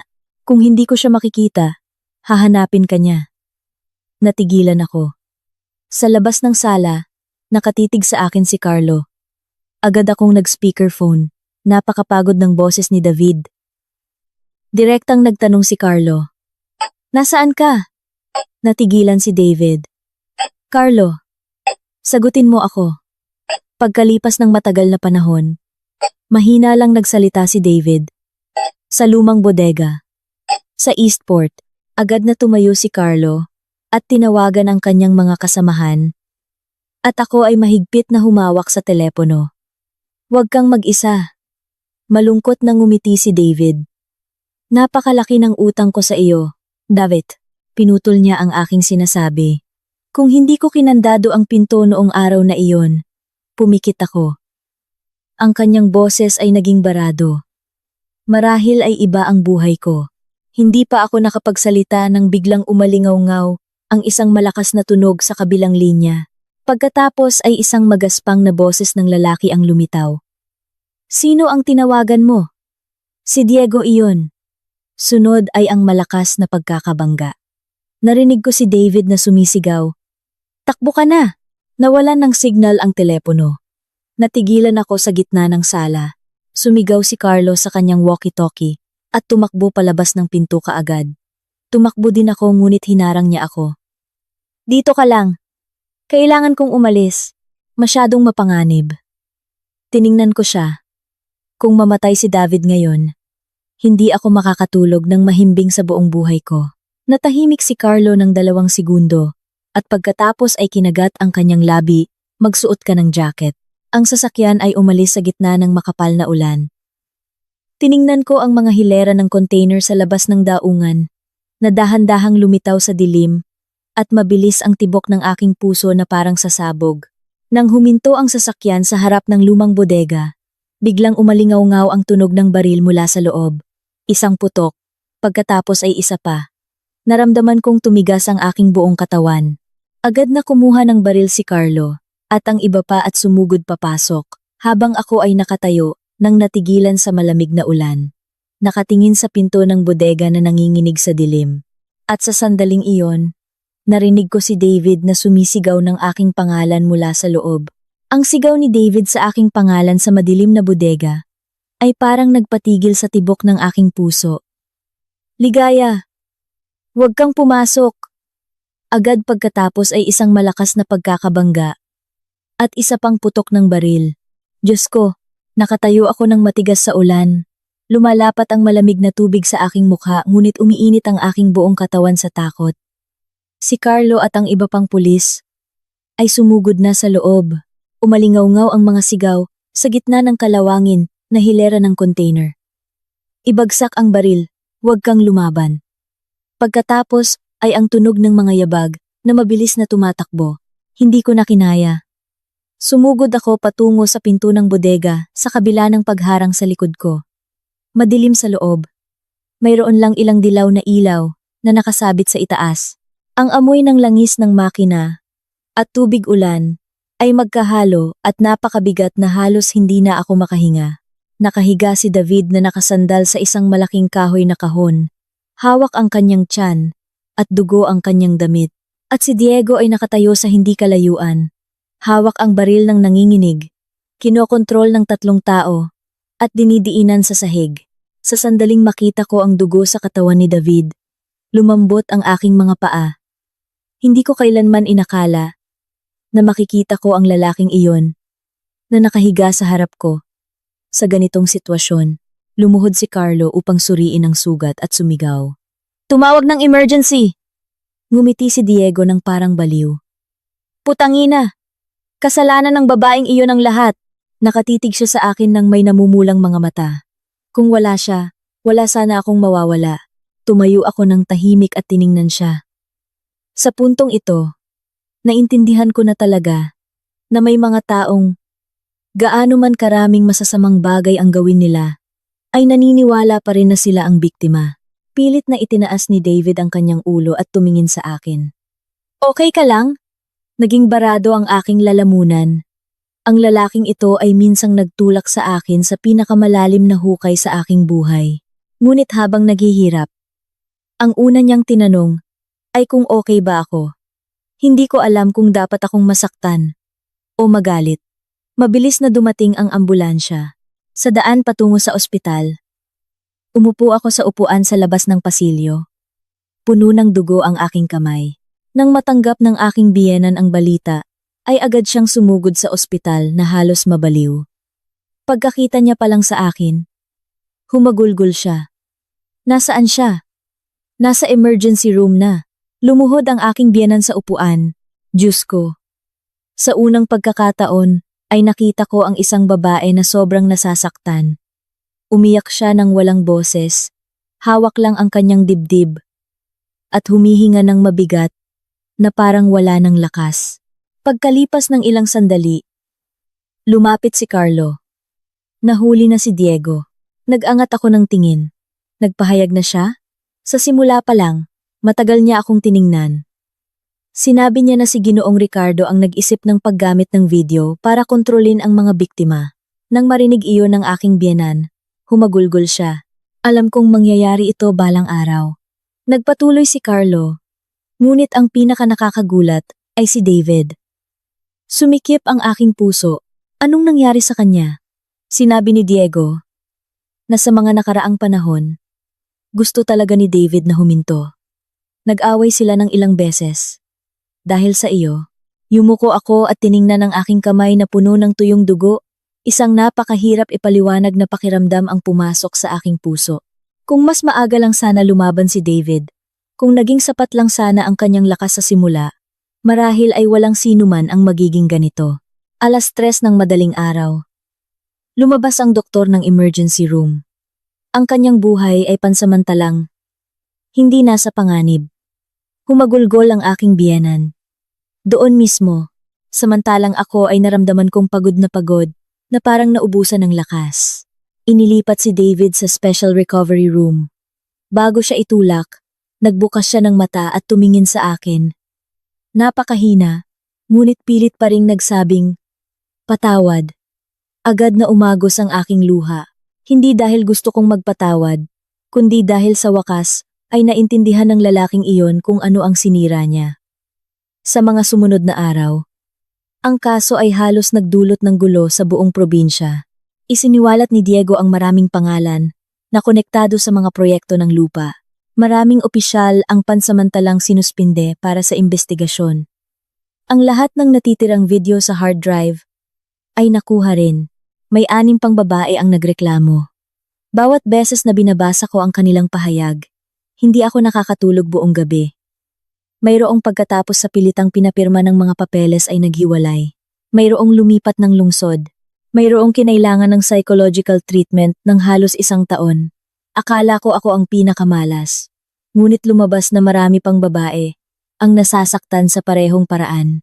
1 linggo pagkatapos, formal akong nagsumite ng petisyon para sa annulment at legal na paghihiwalay. Si David noon ay nasa ospital pa rin. Nang iabot ko ang mga dokumento na kailangan niyang pirmahan bilang pag-amin sa pagtanggap, hindi siya agad pumirma. Tiningnan lang niya ako nang matagal at nagtanong, "Tunay mo ba akong minahal?" Natahimik ako ng ilang segundo. Oo, namula ang kanyang mga mata. Sapat na iyon. Pumirma siya nang hindi na nagpipigil. Hindi na nagpapaliwanag. Bago ako umalis ng kwarto ng ospital, tinawag niya ako sa huling pagkakataon. "Ligaya!" Bumaling ako. Ang kanyang boses ay mahina at barado. "Kung may susunod na buhay, sana ay sapat akong desente para makita kang muli." Hindi ako sumagot dahil alam ko na may mga bagay na kapag nasira ay hindi na maaaring buuin muli sa buhay na ito. Nang araw na ipinahayag ng korte ang paunang desisyon, napakabigat ng parusa na inirekomenda kay Ginoong Ricardo. Si Diego at ang mga konektadong tao ay kinasuhan din ng maraming krimen. Pagkalabas ko ng korte, napakainit ng sikat ng araw. Nakatayo ako sa hagdan at tiningnan ang mga tao na dumadaan at blanko ang aking isip. Sa wakas ay natapos na ang lahat. Ngunit ang kakaiba ay hindi ako nakaramdam ng gaan tulad ng inakala ko. Marahil, dahil ang ganitong uri ng pinsala ay hindi nagtatapos sa hatol, mananatili ito ng matagal sa isang tao. Sa sandaling iyon, nagring ang aking telepono. Isang mensahe mula sa numero ng aking biyenan. Nawawala si David. Pagkatapos kong basahin, nanlamig ang aking kamay. Dahil kaninang umaga ay nasa ospital pa siya. Ang mensahe mula sa aking biyenan ay nagpatigagal sa akin sa harap ng korte. Nawawala si David. Ang mga tao ay patuloy na dumadaan sa ilalim ng hapon. Maingay pa rin ang tunog ng trapiko tulad ng dati. Ngunit sa aking isip noon, ay isang kakaibang pakiramdam lang ng kawalan. Agad akong tumawag muli.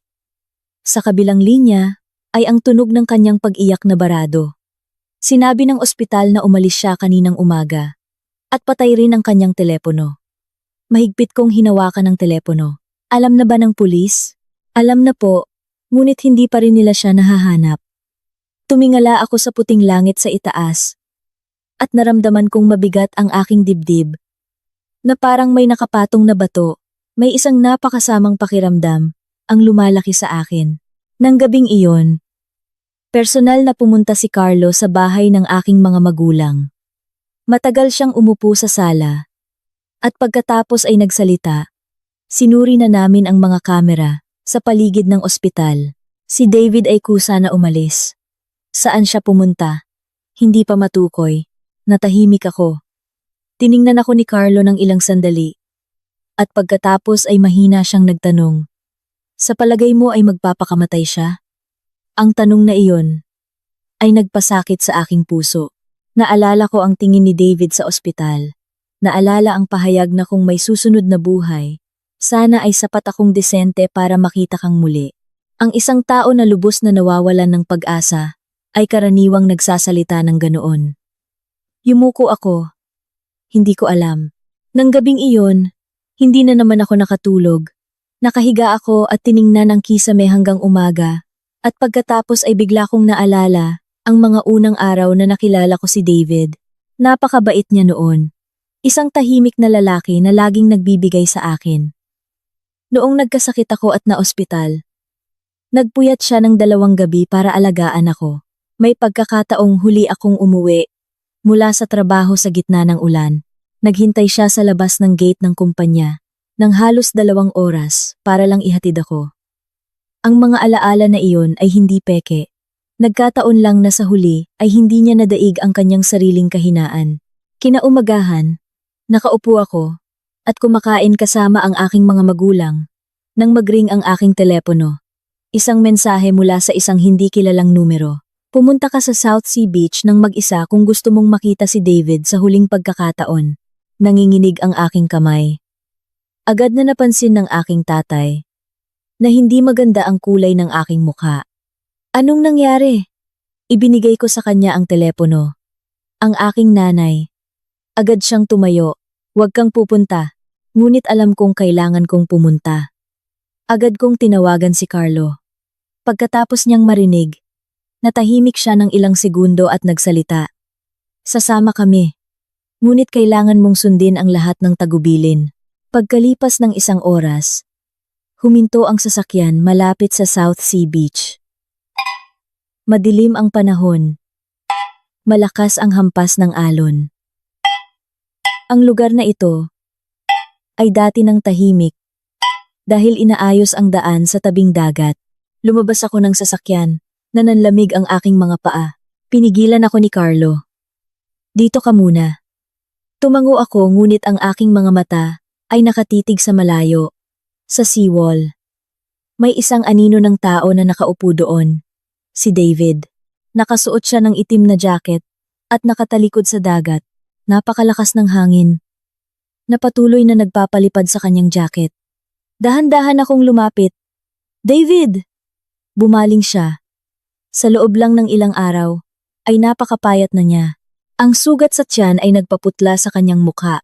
Malalim ang kanyang mga mata na parang wala ng buhay. Nang makita niya ako, napakahina niyang ngumiti. Dumating ka pa rin. Tumayo ako ng ilang metro ang layo sa kanya. Bakit mo ako tinawag dito? Tumingin si David sa dagat.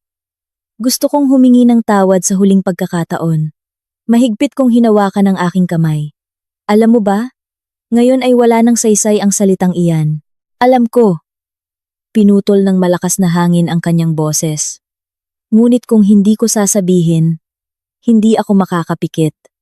Sumikip ang aking dibdib. Nagsimula akong matakot. Ano ang balak mong gawin? Yumuko si David at malungkot na ngumiti. Pagod na ako. Lumapit ako ng isang hakbang. Huwag kang gumawa ng anumang katangahan. Matagal niya akong tiningnan. Ligaya. Naisip mo na ba kung paano kung hindi ko nalaman ang lahat ng nangyari noong araw na iyon? Natahimik ako. Maaaring nabuhay pa rin ako. Bilang isang duwag. Sa buong buhay ko. Napakabagal na umagos. ang kanyang luha. Pilit kong niloloko ang aking sarili, na basta hindi ko direktang hawakan. Isa pa rin akong mabuting tao. Naramdaman kong nanunubig ang aking ilong. Ngunit sa totoo lang, ay mas masama pa ako kaysa sa kanila. Umiling ako. Huwag ka nang magsalita pa. Hindi. Hayaan mo akong tapusin ang sasabihin ko. Tumayo siya. Nang tinutukan ako ni Diego ng baril sa bodega, naintindihan ko kung ano ang pakiramdam ng kawalan ng kapangyarihan. At napagtanto ko na sa buong panahong iyon ay nabuhay ka sa ganoong pakiramdam. Humagulgol ako. Kung maibabalik ko lang ang lahat, mas gugustuhin kong maging mahirap sa buong buhay ko kaysa pumasok sa bahay na iyon. Tiningnan ko ang lalaki sa harap ko at naramdaman kong sumasakit ang aking puso na parang pinipiga. Hindi ko na siya mahal. Ngunit hindi ko rin kayang maging ganap na walang pakiramdam sa taong naging bahagi ng aking kabataan. Sa sandaling iyon, sa malayo ay umalingaw-ngaw ang tunog ng busina ng sasakyan ng pulis. Natigilan si David. Tiningnan niya ako sa huling pagkakataon. Huwag mo akong patawarin. Mabilis akong lumapit.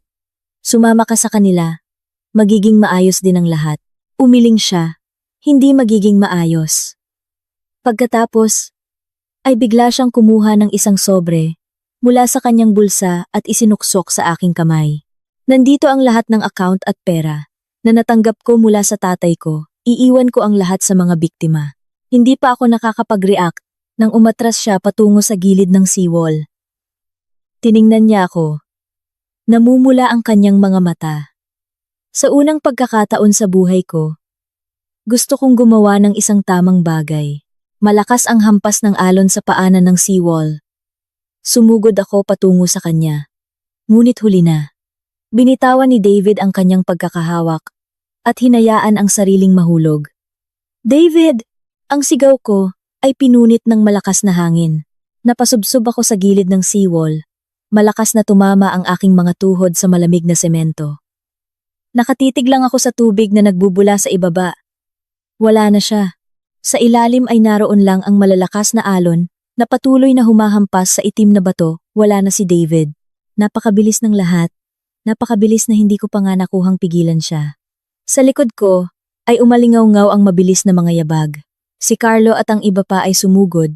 Agad na tinawagan ng isa ang Coastal Rescue Team habang ako ay nakaupo lang ng natigilan. Tiningnan ko ang tubig na nagbubula at blanko ang aking isip. Pagkalipas ng isang oras, natagpuan ng rescue team si David na nakasabit sa pagitan ng mga bato na hindi kalayuan sa baybayin. Hindi siya nakaligtas. Nang dalhin ang kanyang katawan, kararating lang ng aking biyenan. Tiningnan niya ang kanyang anak sa huling pagkakataon at pagkatapos ay nawalan ng malay mismo sa dalampasigan. Sa sandaling iyon, naintindihan ko na talaga na may mga halaga na hindi binabayaran ng pera at hindi rin ng pagkakakulong, kundi ng sarili mong mga mahal sa buhay. Ang burol ni David ay tahimik kaysa sa inakala ko. Wala na ang mga koneksyon na dati abala sa pakikipag-ugnayan sa pamilya ng aking biyenan. Wala nang mga kaibigan sa negosyo o opisyal na dumalo upang makiramay tulad ng araw ng aming kasal. Sa loob ng malaking bahay ay naroon lang ang pag-iyak ng aking biyenan at ang malamig na amoy ng insenso. Dumalo pa rin ako hindi dahil asawa pa niya ako, kundi dahil gusto kong ihatid sa huling pagkakataon ang aking nakaraang buhay. Nang pumasok ako, nakaupo ang aking biyenan na tuliro sa harap ng larawan ng kanyang anak. Sa loob lang ng ilang linggo, kapansin-pansin ang kanyang pamumuti ng buhok. Nang makita niya ako, humagulgol siya. Ligaya! Umupo ako sa tabi niya. Wala nang nagsalita pa. Dahil noon, ay wala nang saysay ang lahat ng pagpapagaan. Sa pagtatapos ng gabi, bigla akong binigyan ng aking biyenan ng isang maliit na kahon na gawa sa kahoy. Ito ang iniwan ni David para sa iyo. Binuksan ko ito. Sa loob ay ang kanyang singsing sa kasal at isang nakatuping sulat. Nanginginig ang aking kamay. Nang buksan ko ang sulat, lumitaw ang pamilyar na sulat kamay sa harap ko. Ligaya, kung nabasa mo ang sulat na ito, ibig sabihin ay wala na akong sapat na tapang upang ipagpatuloy ang buhay. Alam kong duwag ako sa buong buhay na ito. Ang pinagsisisihan ko ay hindi dahil nagkamali ako, kundi dahil alam kong mali, ngunit wala akong sapat na tapang upang huminto sa simula pa lang. Inakala ko na basta hindi ako direktang gumawa ng masama, mayroon pa akong babalikan. Ngunit nakalimutan ko ang panonood sa taong mahal mo, na nasasaktan at natahimik ay isa ring uri ng kalupitan. Hindi ko inaasahan na patatawarin mo ako. Umaasa lang ako na sa hinaharap. Kapag naaalala mo ako, huwag mong alalahanin ang taong kinandado ang pinto ng kwartong iyon, kundi alalahanin ang taong minsang naghintay sa iyo sa ulan, pagkatapos ng trabaho. Ang pera na iniwan ko ay gamitin mo upang tulungan ang iba pang mga biktima at ikaw ay mamuhay ng maayos. Sa pagkakataong ito, ay talagang binitawan ko na. Pagkatapos kong basahin, umagos ang aking luha sa buong pahina. May mga taong sa huli ay naiintindihan ang tama, ngunit ang buhay ay hindi na nagbibigay sa kanila ng pagkakataon upang itama ang kanilang mga pagkakamali. Pagkatapos ng burol, ipinagbili ng aking biyenan ang lumang bahay at lumipat sa probinsya. Bago siya umalis, nakipagkita siya sa akin sa huling pagkakataon. Umupo kaming dalawa sa isang maliit na tindahan ng inumin, malapit sa terminal ng bus. Napakapayat niya na ang kanyang mga kamay ay balat at buto na lang. Matagal niya akong tiningnan at nagsalita. Alam kong hindi mo ito makakalimutan sa buong buhay mo. Natahimik ako. Yumuko siya. Ako rin. Pagkalipas ng ilang sandali, kinuha niya ang isang passbook mula sa kanyang bulsa at inilagay sa harap ko. Ang perang ito ay personal kong pera. Kunin mo. Ibinabalik ko. Hindi ko kailangan, nanay. Humagulgol siya. Wala na akong maibibigay upang makabawi sa iyo. Tiningnan ko ang babae sa harap ko at sumikip ang aking puso. Sa huli ay hindi ko pa rin tinanggap ang passbook dahil may mga pinsala na hindi maaaring bayaran ng pera. Nang sumakay siya sa bus pauwi sa probinsya, matagal ko siyang tiningnan hanggang sa tuluyan siyang mawala sa likod ng kanto. Mula noon, hindi ko na siya nakita muli. Pagkalipas ng kalahating taon, natapos ang paglilitis, napakabigat ng parusa na natanggap ni Ginoong Ricardo. Si Diego, at ang mga konektadong tao, ay kinasuhan din ng sunod-sunod na krimen. Ang perang nakuha mula sa mga ilegal na proyekto, ay ginamit upang bayaran ang mga konektadong biktima. At ako ay umalis sa lumang kumpanya hindi dahil hindi ko nakaya, kundi dahil sa bawat kanto, bawat kalsada sa lungsod na ito, ay nagpapaalala sa akin ng panahong iyon. Lumipat ako sa Baguio sa loob ng ilang panahon. Umupa ng isang maliit na bahay malapit sa pine forest. Nagtanim ng bulaklak sa umaga. Nagbabasa ng libro sa hapon. At unti-unting nabawasan ang mga gabing hindi makatulog. Nagsimula akong matuto kung paano mamuhay ng mabagal. May pagkakataong nagdidilig ako ng halaman sa bakuran. Bigla kong napagtanto na 3 araw na akong hindi napapanaginipan ang kinandado na kwartong iyon. Noon ay matagal akong nakatayo, at pagkatapos ay humagulgol. Hindi dahil sa sakit kundi dahil sa wakas, ay nagsisimula na akong lumabas sa dilim. Maraming nagtanong sa akin kung galit ba ako kay David. Sa totoo lang, sa huli ay hindi na ako galit. Nagsisisi lang ako. Nagsisisi para sa isang taong maaaring naging mabuting asawa, mabuting anak, ngunit piniling yumuko sa pagkakamali ng napakatagal. Ang pinaka-nakakatakot na tao ay hindi ang masama mula sa simula, kundi ang taong alam ang tama, ngunit tahimik na nanonood sa paglaki ng masama araw-araw. Dahil minsan, ang katahimikan na iyon ang sumisira sa buong buhay ng isang tao. Mahal na mga kaibigan, pagkatapos kong ikwento ang kwentong ito, ang pinakamasakit sa akin ay hindi ang mga hatol, hindi ang nawalang pera, at hindi rin kung sino ang tama o mali sa huli, kundi isang napakapangkaraniwang bagay. Sa buhay na ito, maraming tao ang hindi nagbabago sa isang araw. Walang sino man ang nagising sa umaga at biglang naging masamang tao. Unti-unti silang lumilihis. Ngayon ay ipinipikit ang mata sa isang maliit na bagay. Bukas ay muling niloloko ang sarili.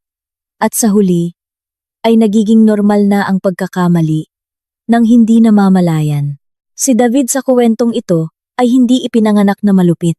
Siya ay minsang isang taong naghihintay sa kanyang asawa pagkatapos ng trabaho sa gitna ng ulan. Minsang nagpuyat para alagaan ang taong mahal niya. Nang may sakit, ngunit ang buhay minsan ay nakakatakot sa ganoong paraan. Ang isang tao ay maaaring hindi masama sa simula, ngunit kung kulang sa lakas ng loob, mabilis siyang mahuhulog. Sa totoong buhay, ay ganoon din. May mga taong dahil sa pressure na kumita ng pera, ay tinatanggap ang paggawa ng bagay na salungat sa kanilang kalooban. May mga taong dahil sa takot na mawalan ng posisyon, takot na mawalan ng koneksyon ay natahimik sa harap ng mali. May mga taong dahil sa dalawang salitang pamilya, ay sa pilitang nagtitiis ng paulit-ulit. Sa simula ay iniisip lang na hayaan na lang sa isang beses. Ngunit ang halaga na babayaran sa huli ay mas malaki. Maraming tao ang nag-iisip na ang masayang buhay ay ang pagkakaroon ng malaking bahay, magandang sasakyan, at maraming pera.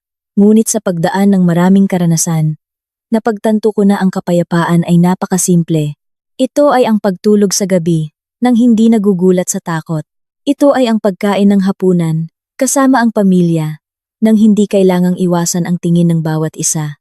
Ito ay ang panonood sa mga magulang na kayang itaas ang ulo sa harap ng kapitbahayan nang walang bigat sa puso. Ito ay ang panonood sa mga anak na lumaki nang hindi natatakot na tanungin balang araw kung paano nabuhay ang kanilang mga magulang noon. Ang mga tao sa huli ay hindi nabubuhay sa pera.